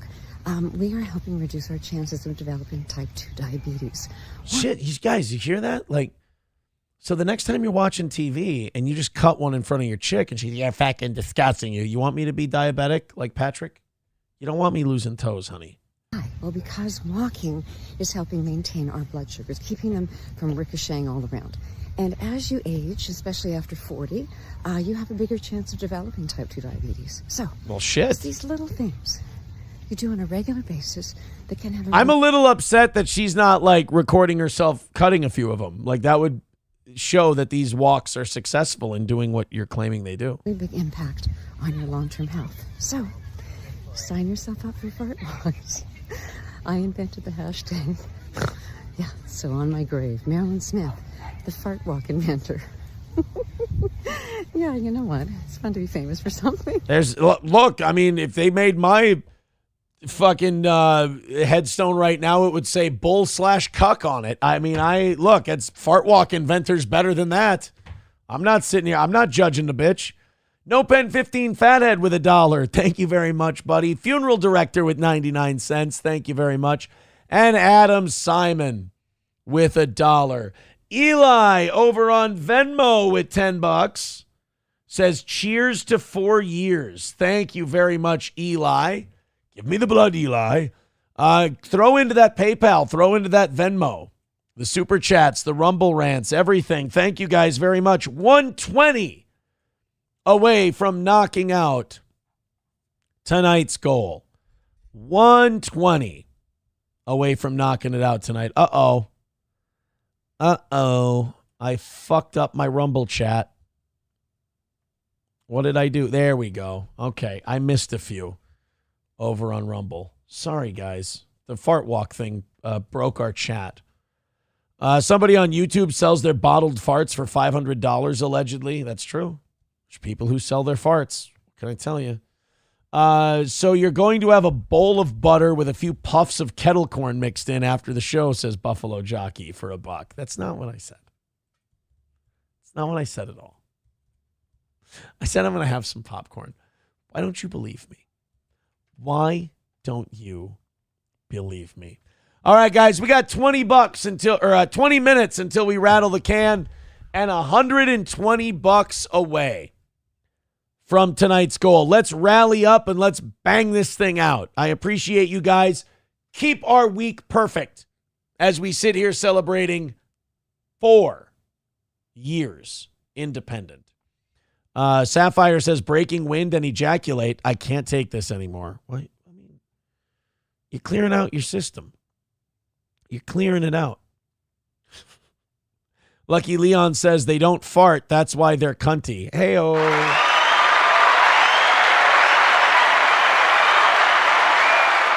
Hey-oh.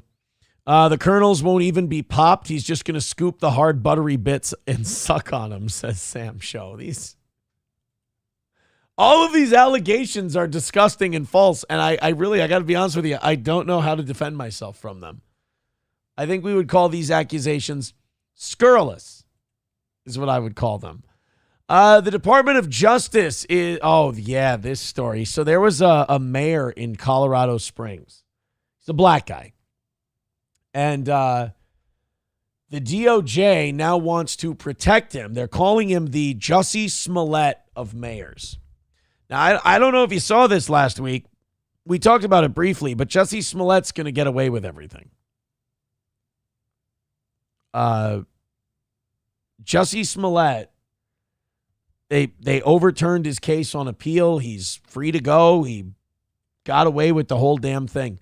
Well, this mayor in Colorado Springs, who was running for re-election this year, reported a hate crime. He reported somebody did a hate crime against him leading up to the election, and he ended up winning. Good for him, right? Take a look at this. This is really nasty. That is an ugly, look at that. A burning cross, the N-word, right over his sign. Isn't that something? That's terrible. Think of the level of hatred you have to have. Think of the white supremacist that would do something like this. The disgusting, awful, evil person who would take their black mayor and their campaign sign and write the N-word over it and make a flaming cross, which, by the way, shitty flaming cross, cheap wood, that's kindling. That's hardly even a real cross. But who am I to judge their racism? Now, there's a problem with this story. And the problem is that Yemi Mobolate, the mayor himself, was responsible for the hate crime. It was, how does it keep happening this way? Every time. And then you get called crazy for going, why don't we wait until all the facts come out? This could have been an inside job. It always ends up being an inside job. The shit swastikas at the University of Missouri, the swastikas written on that garage door in Minnesota, this deal where the mayor frames somebody for a hate crime that he commits himself so that he can get reelected. There should be punishments for this. Like Jussie Smollett didn't get punished. I don't know if this guy's going to get punished. Let's check out the news story on this guy. A federal indictment outlines Oh. communications between then mayoral candidate Yemi Mobolade and one of the men accused of concocting a hate crime hoax prior to the 2023 runoff election. You know where black people fuck up in committing white people hate crimes? Here's where they screw it up. They don't go big enough. Like white people, when they're being racist, they're really invested in it emotionally and they go big. You know, they're showy about it. They're glitzy. The crosses are made out of real heavy wood and they almost stand up on their own. And like, they don't just write the N-word in paint. They write like slogans or references to certain white supremacy books or you know, a little tip of the cap to Hitler or something like that.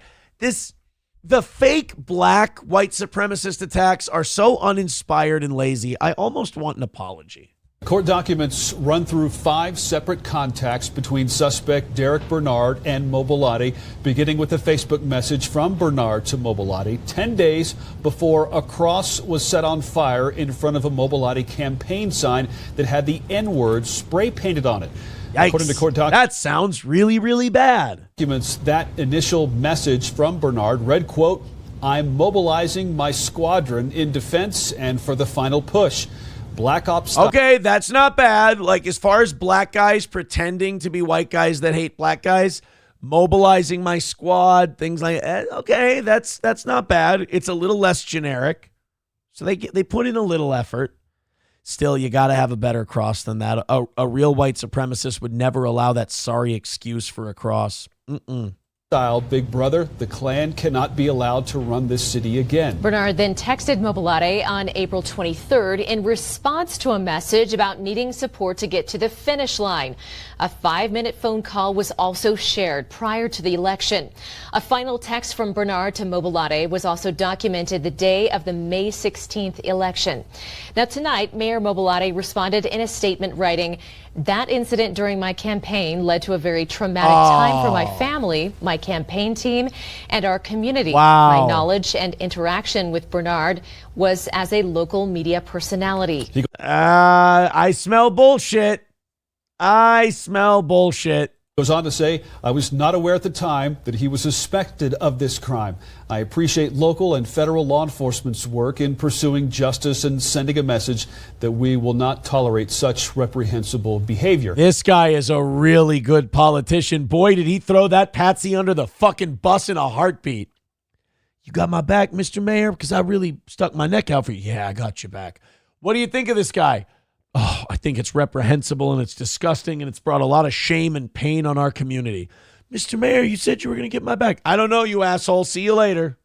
Derek Bernard and 2 others are now facing federal charges of conspiracy to commit offense or defraud the United States. They're also charged with using instrumentalities of interstate commerce to maliciously convey false information to intimidate by means of fire. Wow, that's a fucking mouthful. I believe I got one of those in Mortal Kombat. The last time I heard of one of those. Oh my God. Oh boy. Yeah, I mean, Yankee says lazy fucks can't even commit a good hate crime. You know, where do you have to go nowadays to get a good old, even a hoax of a hate crime?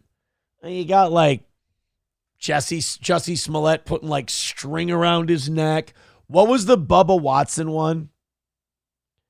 The race car driver, there was like a pull, it was a pull string for a garage door. And he was like, "There's a noose hanging in the garage." Come on. It's just so, if you're going to fake a hate crime, fake a fucking hate crime, you know? Sapphire says that was some weak ass string. Yeah. And he left it around his neck. Like he left it around his neck waiting for the cops. As if they weren't going to believe the hate crime victim if he took the rope off from around his neck. Fuck. Chad Buzamok, that was very funny. You've got a mouthful anytime at Nick's. I get it. I eat cum. I didn't understand the joke. I just wanted to make sure that you and I were on the same page. I missed you. Hey, Chad, we missed you. This morning we did a View clip. And I did it just for you. I did a view clip and I said Chad Buzamok is going to be mad because we didn't do a view clip yesterday. I got one for him today, and I don't think you were there. Hurt my feelings, buddy. It really hurt my feelings. Okay, boys and girls, I need your money. I need you to rally because I want to have a perfect week, and we are just 2 shows away from doing it. Donate, donate, donate. We've got about 10 minutes before we have to rally the can and try to make a win out of this. $120 away from tonight's goal. This is doable, but let's have everybody jump in and throw a few bucks. Don't wait for somebody else. Get in there. 10, 20, 30, 40, 50, 120. It's our anniversary week, don't you know? Throw us a few bucks and let's knock this goal out. Buffalo Jockey with $1 says, Aaron, you should start a podcast giving advice to minorities on how to do hate crimes correctly. I don't know. You think I could do it? You think I could make a buck or two? You think minorities would appreciate it? They're like, man, this white man's giving away all the secrets. This is great. Los Teos Synthesizer says I should make the YouTube chat pay the troll toll. Well, like make them become members? That would be fun, right? Should we make them become members if they want to come into the chat? It's always fun. The troll toll? I don't know. I don't see the YouTube chat. I just have it set to the monetary donations one, and it shows up in Chat Ninja. So, like, those people just get to... What I like about it is I've penned in all the retards into one place, and they're just seething into nothingness. I kind of like it. I don't see it. Doesn't affect me at all. They just kind of... I don't know who they think they're shouting at, but I like it. I think it's funny. They still haven't gotten it yet either. Thank you very much to, I won't say who this was. It's a fake dono. A $10 fake dono. Guys, thank you very much for the fake dono. I appreciate that. 110 away from today's goal. See, keep it going. 11 more of those. We got another win for the toe. The Streamlabs, the PayPal, and the Venmo links are all in the chat. Everybody start throwing in, and we can get this thing hammered out in no time. Just making sure that we're all caught up. Need Trump got his wrench back today too. That was nice. I was glad that I could give Need Trump his wrench back. I love that guy. Oh, Mikey Two Milks said, look at this. Mikey Two Milks says, here's an actual fake dono, $1,000. And it really is fake. It's not real. He just typed it. It's not actually a sent-in donation. So a legit $1,000 fake donation. Thank you, Mikey. I appreciate that. Atomic Ray with $3 says, fuck YouTubers. How mad would it make them if I made them become members? It would be kind of fun. I don't know, though. I don't know. Members should get rewarded if we're doing a members-only chat. Oh, yeah, I'd keep the full chat open if we did it members-only. For sure. They'd get an advantage. 105 away from today. Thank you guys very much. Los Teos says people should send requests to Aaron's PayPal asking him for money. It happens. Sapphire says the troll toll may backfire. I kind of like the way we do it now, though, because like I said, you're just kind of penning in these retards and they don't understand that they're just trying to get their daddy's attention and it's not working. But, if they throw a couple of bucks in, I'll read their shit. You know me. I'm a generous and loving God. My haters know this. My haters know that they're big fans, that they just don't know how to express love. They never learned to. And so now they come to me. It's love. And they know they're my favorite lol cows. I milk them on a daily basis. So I know that they're angry. I know that they're upset. I just want them to know I don't share that same anger. I love you. And I mean that from the bottom of my heart. I mean, technically speaking, I don't really care if you die, but like I love you in the very surface level sense, Like I love, I don't know, Honey Nut Cheerios. How's that? All right, guys, this next story is really going to piss you off. You are not going to be happy about this one. 105 away from today's goal. Keep throwing it in. We got about 15 minutes to hammer this thing out, about 10 minutes until I wave the old cans at you. Well, not wave the can. That sounds like I'm shaking my tits at you. That actually might knock out the 105. Let's do it, guys. What do you say? Click the links in the chat. Let's get this thing done. A court stripped a father of all of his parental rights as the father was battling to save his son from being transitioned, saying they gave my ex-wife authority to castrate my son. This is, dude, sometimes the dubious fucking combination of recently single moms and TikTok has led to some really disastrous results. I know somebody whose wife started getting into TikTok and their hair, they started doing the blue hair thing. Their politics started getting crazy. They started buying into every social craze there was. And like, it's weird to watch people get brainwashed like that. And one of the number one things that single moms with a TikTok account are doing nowadays that are open to suggestion, they're convincing themselves that their kids are trans.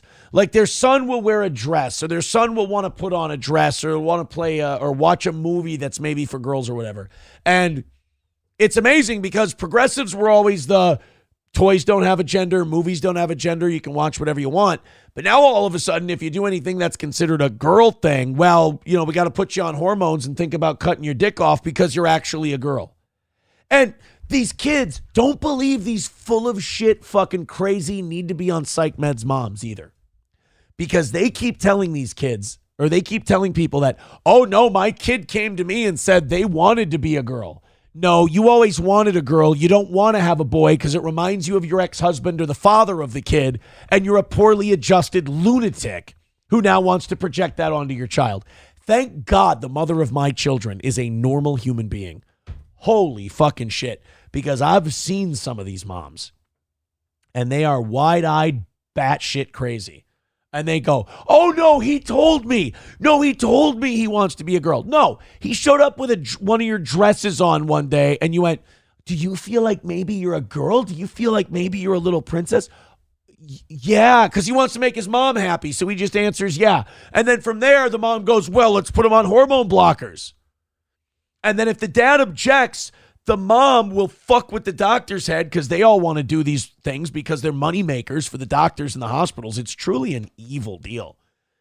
And then if the dad objects, well, then the dad's a transphobe. The dad is denying the kid essential medical rights, and he's the issue. Los Angeles. Oh, of course this happened in Los Angeles. Los Angeles Superior Court Judge Mark Jewis, stop it, Sam Show, ruled that Jeff Younger's ex-wife, Annie Gorgulis, would be granted full custody of his 12-year-old son, James, and would be able to allow him to transition. Last year, Yeager begged his ex-wife not to chemically castrate their son after she moved to California. Motherfucker. Your heart breaks for not only this dad, but your heart breaks for this kid who's about to have his entire life ruined because his mom is a piece of shit. My trial in California is finished. The judge may not like me posting photos of my sons. Why should it be any fucking business of the judge? But so many of you have prayed and supported my sons. You have a right to see who these young men are. Thank you. I did my best to stop the transgender castration of my son. And make no mistake, that's what they're doing. My expert witness did a superb job explaining the harms of trans treatments on kids. I prayed the court grant me unsupervised visitation with my sons and grant me a say in their medical care. I argued that I am the best parent to make medical decisions for my sons. There were some breaches by third parties of the sealing order. I could face jail and monetary sanctions for their actions. So they're just kicking this poor son of a bitch while he's down. This is really shitty. Unfortunately, this is not the first time something like this has happened. This is happening to more and more dads, especially more and more dads unfortunately, in the West Coast part of the country. Well, really on both coasts, for sure. And a lot of it is just these kids being at the mercy of these fucking crazy moms who see their kid being trans as like a little puppy in a pink purse. Rusty Grammer says the mom, oh, wow. Mom should be hanged in the town square. He said hung, but I can't. It's hanged. The absent father should be strung up by his toenails. Jesus. I really got him riled up on that one. You know, this is kind of what makes me understand. Like, if there was an Amber Alert out because this dad absconded with this kid, I would get it. I would understand. It's wrong. It's illegal, whatever. But, like, I would understand it. I do. I mean, imagine how fucking desperate that guy must be. He literally went to the courts and said, don't let her cut my kid's dick off. And the court said, hey, why don't you quit being a fucking Nazi and let us cut your kid's dick off? I mean, where do you turn at that point? What is there to do? What's the fucking answer? I know what the answer is for this show.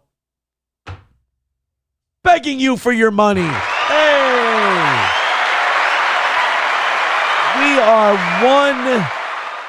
We're 105 away from tonight. This is doable, guys. I want a perfect week. This is 4 years of being supported on listener donations. And I can't have a loss on our anniversary week. That would be, imagine the L that would be. Oh, would I look like just a fucking bag of shit, wouldn't I? Lost Chaos Synthesizer says you need a voice for your beggy monster. No. We're going to rally this thing up. We got 5.5 minutes, $105 to go. We've made a whopping $65 tonight. This was definitely, right now it's shaping up to be one I could have taken off, you know? So let's rally up. Let's get this thing hammered out. No pants maestro. We're not doing the butter thing. I appreciate it, but I think the bid is dead. I really do. 105 away from today. Let's get it in there. SP's here. I don't want her to see me like being fucking pathetic here. Let's not do that. I'm about to send her upstairs so she doesn't see one of the saddest fucking things in all of broadcasting. This is sad as I guess she really is going upstairs. She really is. And plus the dog's like, he's bouncing around. He's on fucking coke tonight. Uh-oh. Where has he been? All right, guys. We got 5 minutes to go. Let's make this thing happen. Nothing coming in yet. Need a rally. Need 105. Let's knock it out. Another win for the toe. Let's make it happen. It's been nothing but W's so far this week. We want to keep that rhythm going. Come on, boys and girls. 105 to go. We've got nothing. I look like a fucking jackass doing it this way. Love you guys, though. You guys are the absolute best. Don't fail me now. 4 years. Rusty Grammar, all the OGs. Thank you guys so much for keeping us going. But let's knock this one out. We can do it. Get inside of 50. I'll throw you the half hour, and I'll beg you for the other 50 afterwards. Actually, it wasn't a very beggy show tonight. So, yeah, let's really lean the fuck in on this one. All right, we're 1.5 minutes into the rally. Not a goddamn thing going. Nothing. We're fucked. 105 to go. You guys have got this. Let's do it. Another fake dono for $10. Thank you very much. All right, guys. That's inside of 100. All right? That's breaking the seal. Let's knock out the rest. 95 to go. 5 and 10 at a time. Maybe a 20. Fuck it. Maybe a 50. And let's just say we're doing it. What do you say? Quiet. All quiet on the steel toe front. I don't like it. 3.5 minutes to go. $95 away. We can't lose. Guys, not on the anniversary week. You guys have been kicking ass. You guys are the absolute best. Power of positivity and all that. You can't miss on the anniversary week. Can't happen. So get in there. Throw it in. Do the damn thing. $95 away. Stream. I'm spamming all the chats. All the chats are getting spammed. Stream. Buffalo Jockey with $10. It's Rumble. I'm counting the whole 10. $85 away. Keep it going. Keep it going. $85 left to go. 3 minutes left. Streamlabs, PayPal, Venmo, Super Chats, Rumble Rants, etc. MSO says cheating. No, I didn't count a lot of the ones and twos. We're good. Don't worry. We're even. We're even, buddy. 85 away. Come on, guys. Let's get it done. Let's get it done. We got 2.5 minutes to go. Let's fucking go. $85. Hey, Adam Simon gifting 10 memberships over on YouTube. There it is. Look at these guys.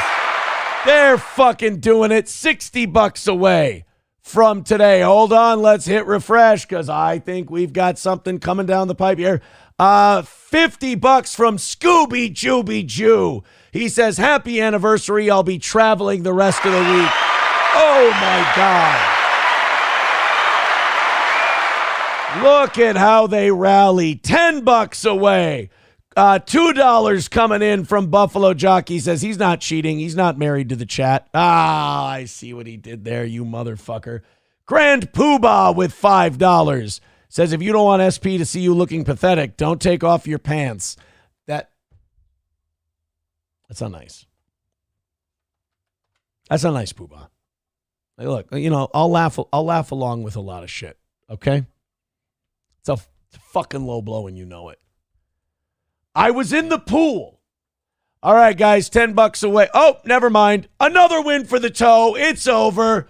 Is it Chad Buzamak who said, oh, you're going to lose in regulation? Suck it. A minute left.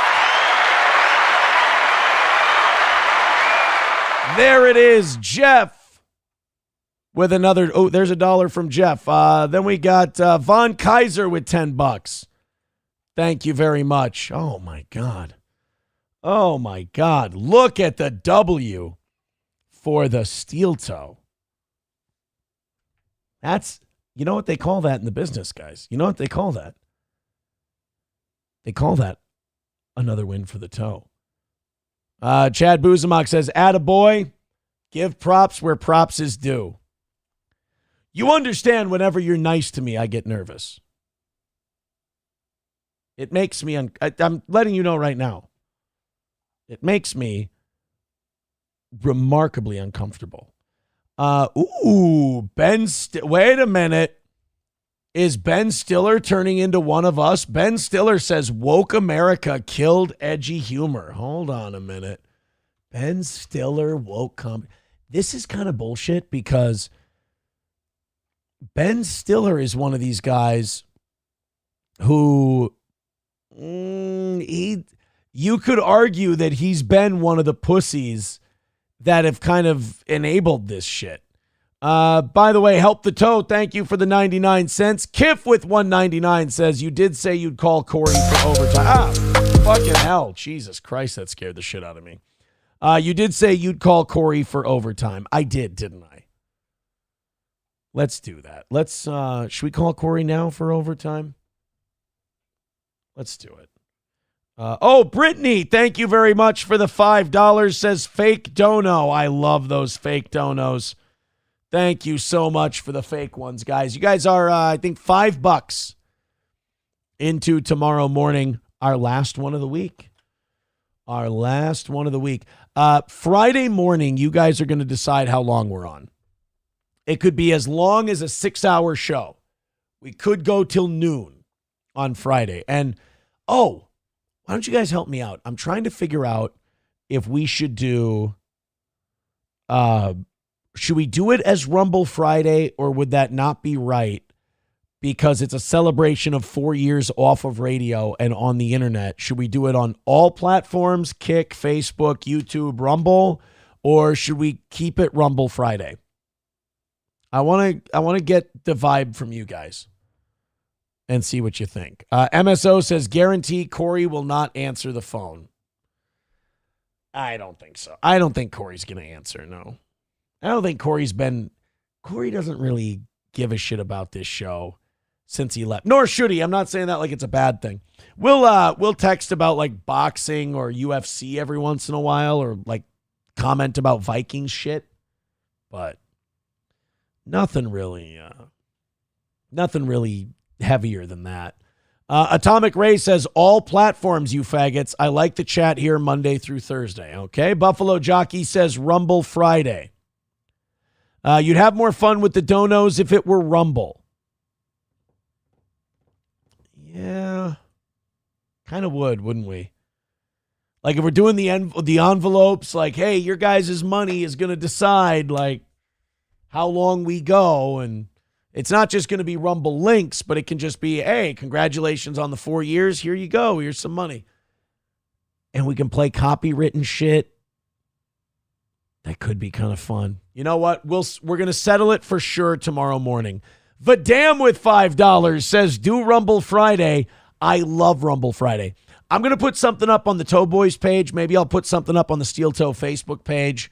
We'll talk about it tomorrow, see what that part of the audience thinks. And then I'll make an educated decision by the end. All right, let's go ahead and call Corey. Corey Adam. There we go. Oh shit. Here we go.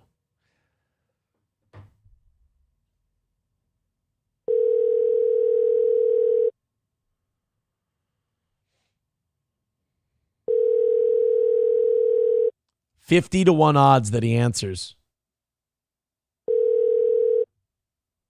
Hi, Billy Mays for Corey Adam. Nope, we're not getting an answer out of old Corey Adam tonight. Well, we gave him a call.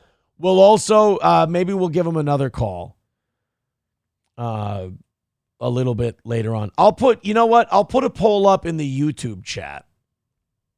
And I'll let all my lol cows vote on that one. How about that? And you guys can go over to the YouTube chat. You think they're a little upset that we nailed the goal in regulation, or do you think they've found a way to cope with it all? They've found a way to cope already. They're used to losing when it comes to the toe. Rumble Friday or all platforms Black Friday? Rumble, all. There we go. Start the poll.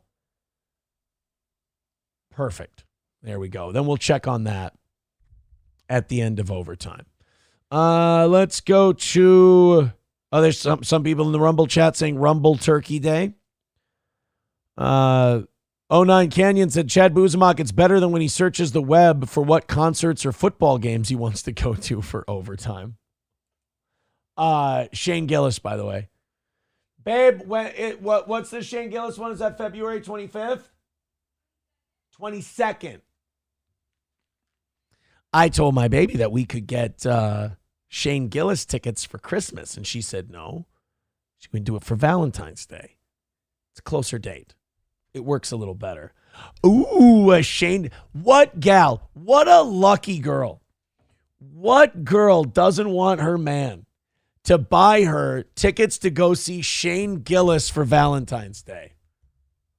She plays her cards right. I told her I might take her to Kieran's Irish Pub across the street for some food beforehand. You know, if she's good. We'll see. This is great. Republican women now own guns at a higher rate than Democratic men. Now, first of all, I'm a little upset this didn't happen already. But I'm really glad, better late than never, I suppose. 33% of Republican women own guns compared to just 29% of Democratic men. I mean, well, it makes sense that Republican women need to carry guns. I mean, they need to protect themselves from creepy Democratic men. Among gun ownership in the U.S. is holding steady near 30%, with rates spiking among Republican women. Oh, my. They've gone quite a ways up in the last 15 years or so. They went from 19% to 33%. I wonder if it has something to do with the crime. Probably. Independents have stayed pretty steady. Women have gone up about 5% in general. What's the biggest growth is among Republican women. They're grabbing guns and they've decided it's really fun. Republican men are up 3 percentage points. Men in general down 2 points? Oh, no, the Democrats are afraid of guns. Democratic men down 7%. Yeah, the largest decrease in gun ownership is amongst Democratic men. Well, I mean, that's, look, these Democratic men have been, they bit the bullet. Well, I guess terrible choice of words. They've kind of bitten down on the propaganda that they're all pieces of shit. They're awful. They're part of the patriarchy. So they've decided to disarm, and I think that's good. Because, shit ever goes down, I don't want those motherfuckers shooting anyway. Buffalo Jockey with $2 says, fuck Corey. Only need Oz and Johnny for Rumble Friday. So so we can get Johnny, we can get Oz. Who else could we get for Rumble Friday? I wonder if I talk really nice to Adrian. Because we buried the hatchet a while back. I wonder if he'd make a really short appearance. Zach Halverson might be able to come on. I'm sure he's not going to be working for K-Fan on Black Friday. I'm sure he'll have the day off. Numero uno, Josh Denny fan with $1. Thank you, buddy. Says, don't ask why this is relevant, but Stein is explaining what a baldo is to Bert and child cocaine usage. Oh, my God. Good. Josh Denny fan, Rumble chat. Send me a link to Fish Tank right now, the YouTube link. I don't have a Fish Tank screen name or account. Get me in there right now and tell me how far back I need to go. Red Fox Mad with $4.99 says, do Rumble Friday on Friday. I want to listen to Post Malone songs. Hey, attaboy. Buffalo Jockey with $1 says Whiskey Pete. Ooh. Whiskey Pete would be fun. Whiskey Pete's a good one. By the way, you guys are like $15 into tomorrow now. Thank you, guys. Thank you very much. Here we go. About 6 minutes back. Is that what I have to do? About 6 minutes plus, he says. All right, so let's go back about 7 minutes. A few times in the past. You would just stick it in, your penis in a hole anonymously? Yes, a few times in the past. Like what? Like at a sex club or like? What is the women's question? You've asked me. So is the black guy Bert, and Bert's talking to Alex Stein, and Alex Stein's about to tell him what a fucking baldo is? God damn it, I love Alex. A million questions, to be fair, Bert. But I don't see the point. I've asked questions relevant to this game. It's the computer. Donuts! Sorry. Nuts. Ooh, What? chocolate. What the fuck's going on? Take a donut, buddy. How many? One at a time. How many total? There's an immunity inside the baby for you two. You know what to do, Bert. Shout him out. Dark Bert, smash, smash. Shout him out. Okay. Little Bert splurt. Thank you. Please. Okay, let me give me a second. God. I'm trying to get my shit together. Okay. We need to have a court case soon. Oh yeah, we do. We will. Guys, please. Our daughter Kelly is sleeping. Not. All right, numero uno, Josh Denny fan. Am I not far back enough? He says, did you go back 6 minutes plus? Yeah, I'm about 6. Let's go back a little more. Thank you. And, one pink one for Kelly. You don't have to give it to the baby, just in honor of Kelly. Okay. Fine. I'm gonna rub a little lotion on your head. What? Just a little lotion. I'm gonna help you. Okay, hold on. This is 11 minutes back. Bed here, and fuck. And I was in the Alex process of putting lotion on a black man's face. What the fuck? Really clean this place up so it's a conducive environment to take care of our daughter Kelly. Okay, you caught me in the process of trying to clean this place up. This place is not properly clean. And Daddy Kevin could attest the fact that I was trying to make this place clean and healthy. Is that true? Yeah, he's been good. They're in the process. Your skin looks dry. It looks better now. So Alex is calling a black man ashy and just rubbed lotion all over his face. He didn't even rub it in either. Alex just left. These people want to be famous so fucking bad. Mr. Diamond, do you think Bert has a baldo? Oh, here we go. Do you think Bert has a baldo Bert? Baldo. What does that mean? So Nick Rekieta had this saying, it was a baldo, that he would use on his wife in April Amolte where sometimes he had an issue, allegedly, according to April, with getting up. And so sometimes they didn't have Viagra, so it was like an attachment that hooked on your testicles that was like a sex toy. Alex is explaining the fucking Baldo to Bert. Bert looks fucking confused. Baldo. I don't have like a any such device on dildo, my but for penis. your balls. I don't have any type of device or You've never implant on my used a penis. Baldo? No, I don't know what the fuck that is. I'm sorry. And he has an African American friend. Oh, dear Lord, what is it? Oh no, is Alex gonna go into? Oh no.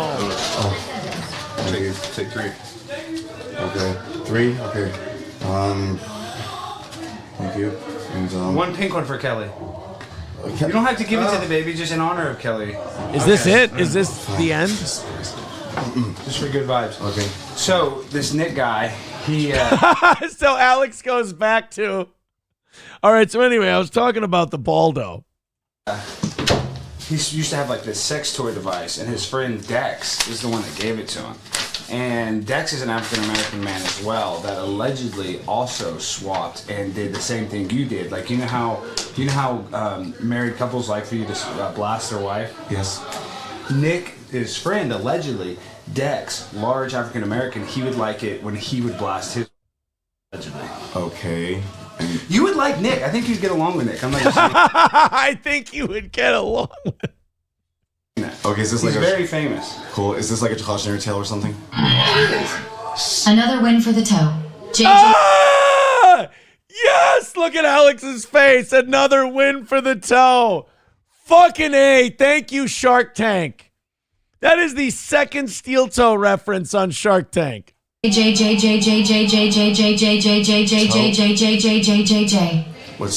Amolte, he has a very popular podcast. It's called Fucking A, Alex. Yes.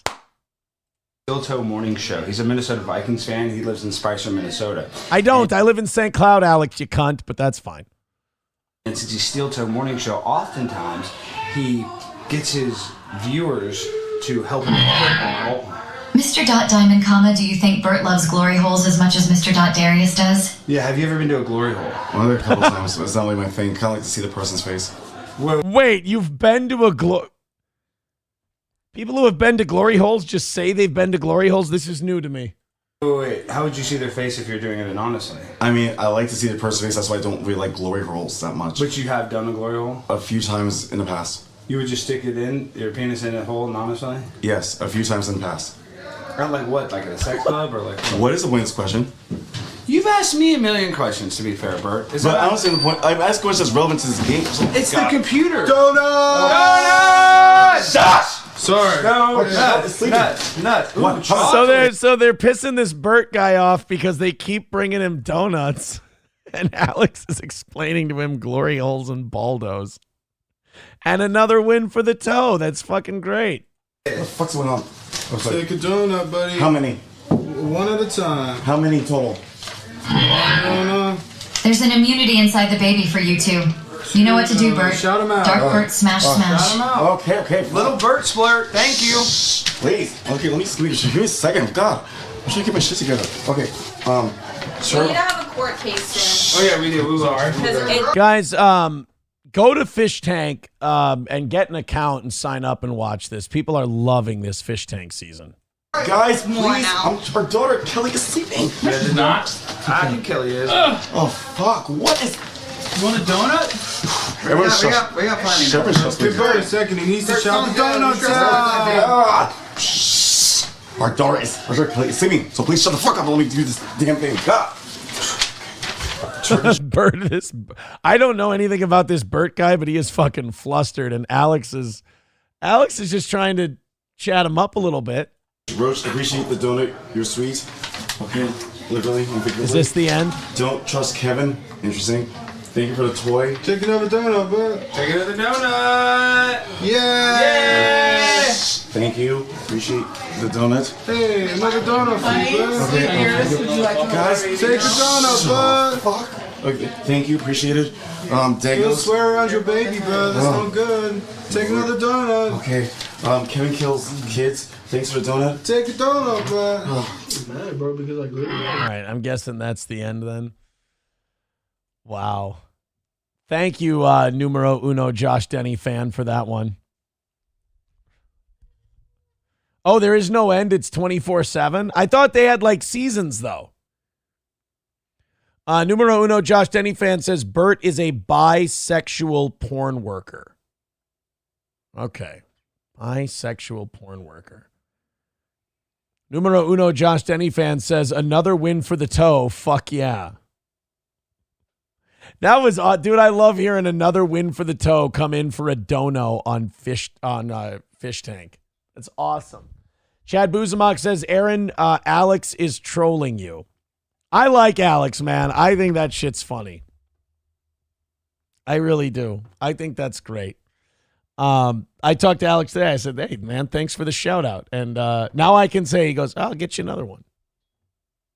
So if Alex is willing to shout out Steel Toe, it would be kind of gay if Alex just shouted out Steel Toe. Yeah, just listen to it. But if he throws a little joke in there and he can throw a little jab at somebody else, fuck it. I'm cool with it. Thank you, Alex. Numero uno Josh Denny fan says, that was even better than I thought. LOL, I paused and came here when the computer asked about the Baldo.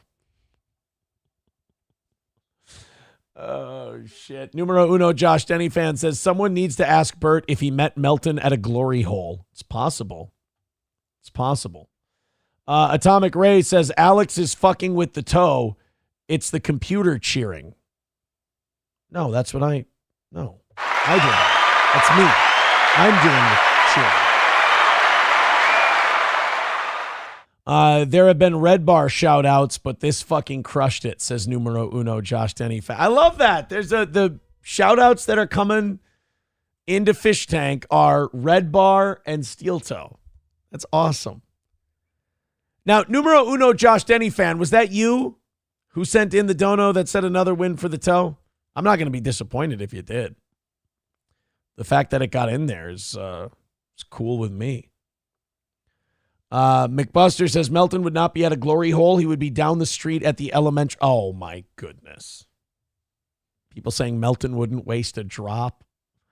Numero uno Josh Denny fan says they're doing a challenge to take care of a fake baby over the next few days.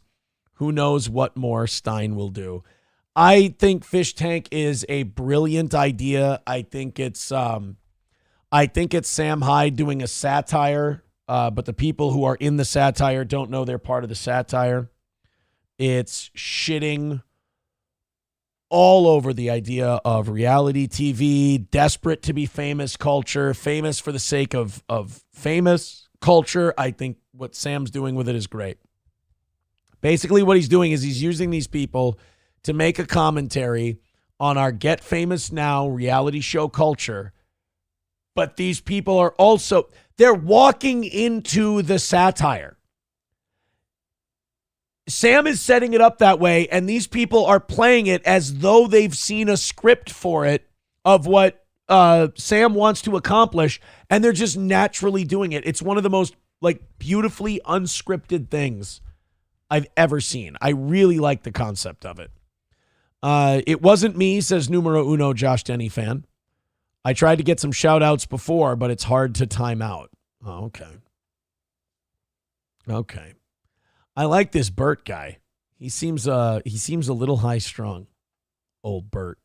All right, let's see how the poll ended. Let's see. Take a look.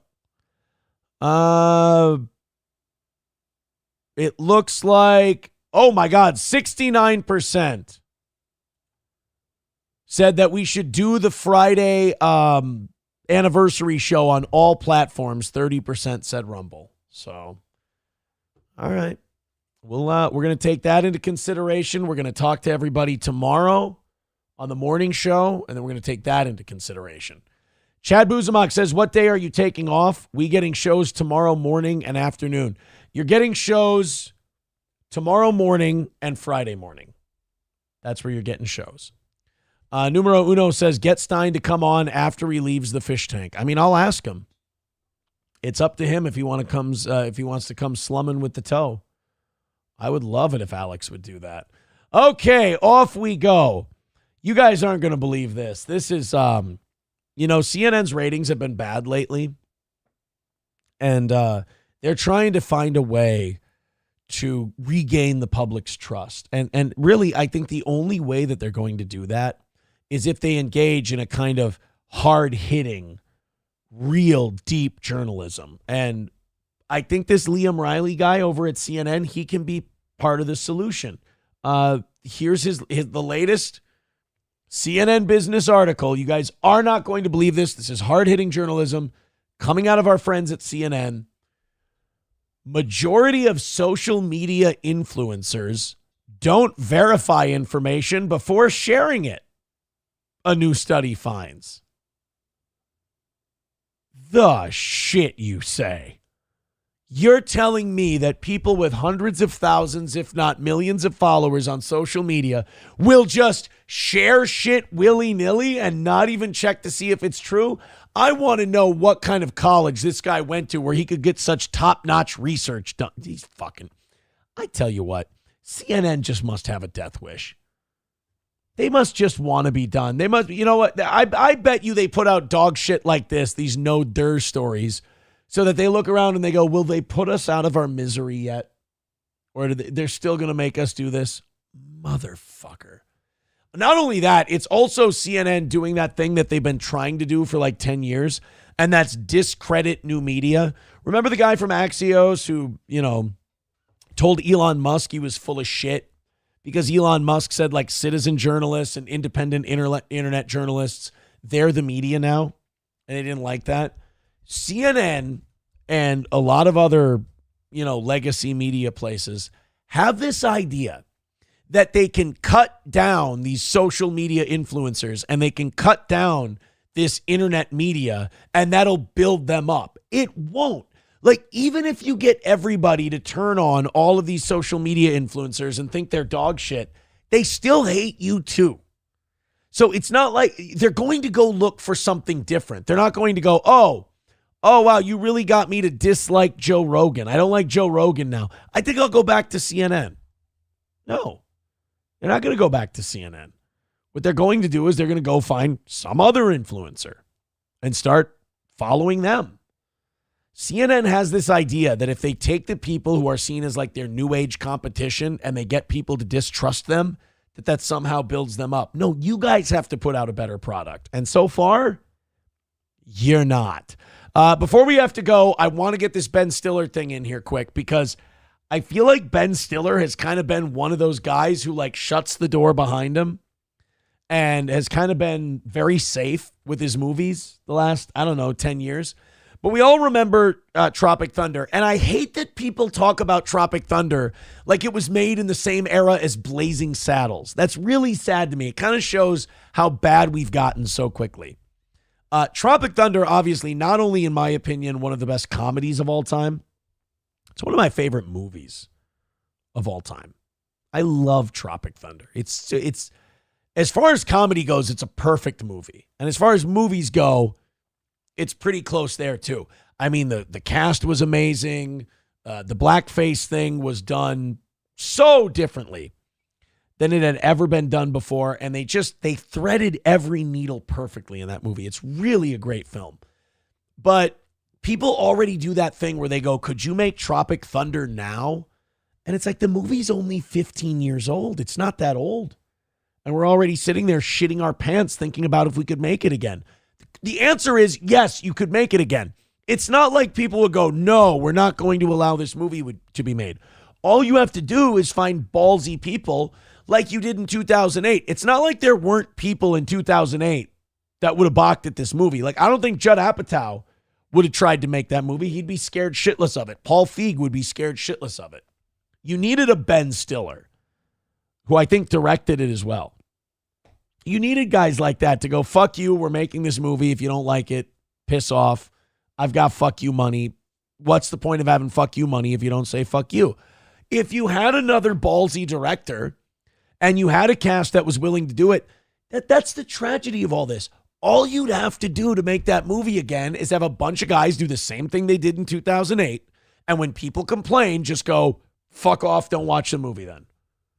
And if you want to watch the movie just to be miserable and bitch about it, you can do that. Like, I hate this idea that we're like, oh, you could never make it again. Says who? Who says you couldn't make Tropic Thunder again? Who says you couldn't make Blazing Saddles again? All you got to do is find somebody who's willing to make it. And then lean the fuck in and protect each other. And when they criticize the movie, stand up for the piece of art you made. Now, Stiller doesn't think Tropic Thunder could get made today. He says, I doubt it. Obviously, in this environment, edgier comedy is just harder to do. Definitely not at the scale we made it at. In terms of the economics of the business. Well, that's true too. I think even at the time, we were fortunate to get it made. And I credit that actually to Steven Spielberg and DreamWorks. He read it and was like, all right, let's make this thing. It's a very inside movie when you think about it. But yeah, the idea of Robert playing that character, who's playing an African-American character, I mean, incredibly dicey. Even at the time, of course, it was dicey too. Yeah, it was controversial when they made it. But Ben Stiller and Robert Downey Jr. told everyone to fuck off, so they fucked off. They made the movie. The only reason we attempted it was I felt like the joke was very clear in terms of who that joke was on. Yes, the joke was on the self-entitled actor with the massive ego and the incredible insecurity. Okay, well then make that message clear the next time you make it. I refuse to give up on this idea that you can't make these movies anymore. I think, as a matter of fact, we should try to make movies like that. Like once a generation, we should try to make a Tropic Thunder. For the sole purpose of that it's very offensive. But now, in this environment, I don't even know if I would have ventured to do it. To tell you the truth, I'm being honest. Stiller says that, he says that American woke culture has killed edgy comedy. Well, like, aren't you endorsing all of these super woke candidates for office and shit? Like, aren't you? I feel like maybe Ben Stiller's accidentally on purpose become part of the problem of that whole thing. Well, something to chew on until tomorrow morning. Thank you guys very much. I hope you have a great rest of your night. I hope you enjoyed tonight's show. You guys have been the best. We've got one more tomorrow morning, and then we're going to figure out what we're going to do with Friday, whether it's Rumble Friday or whether it's all platforms. Thank you very much. Hit like, hit subscribe. I appreciate you guys. Talk to you later. See you tomorrow.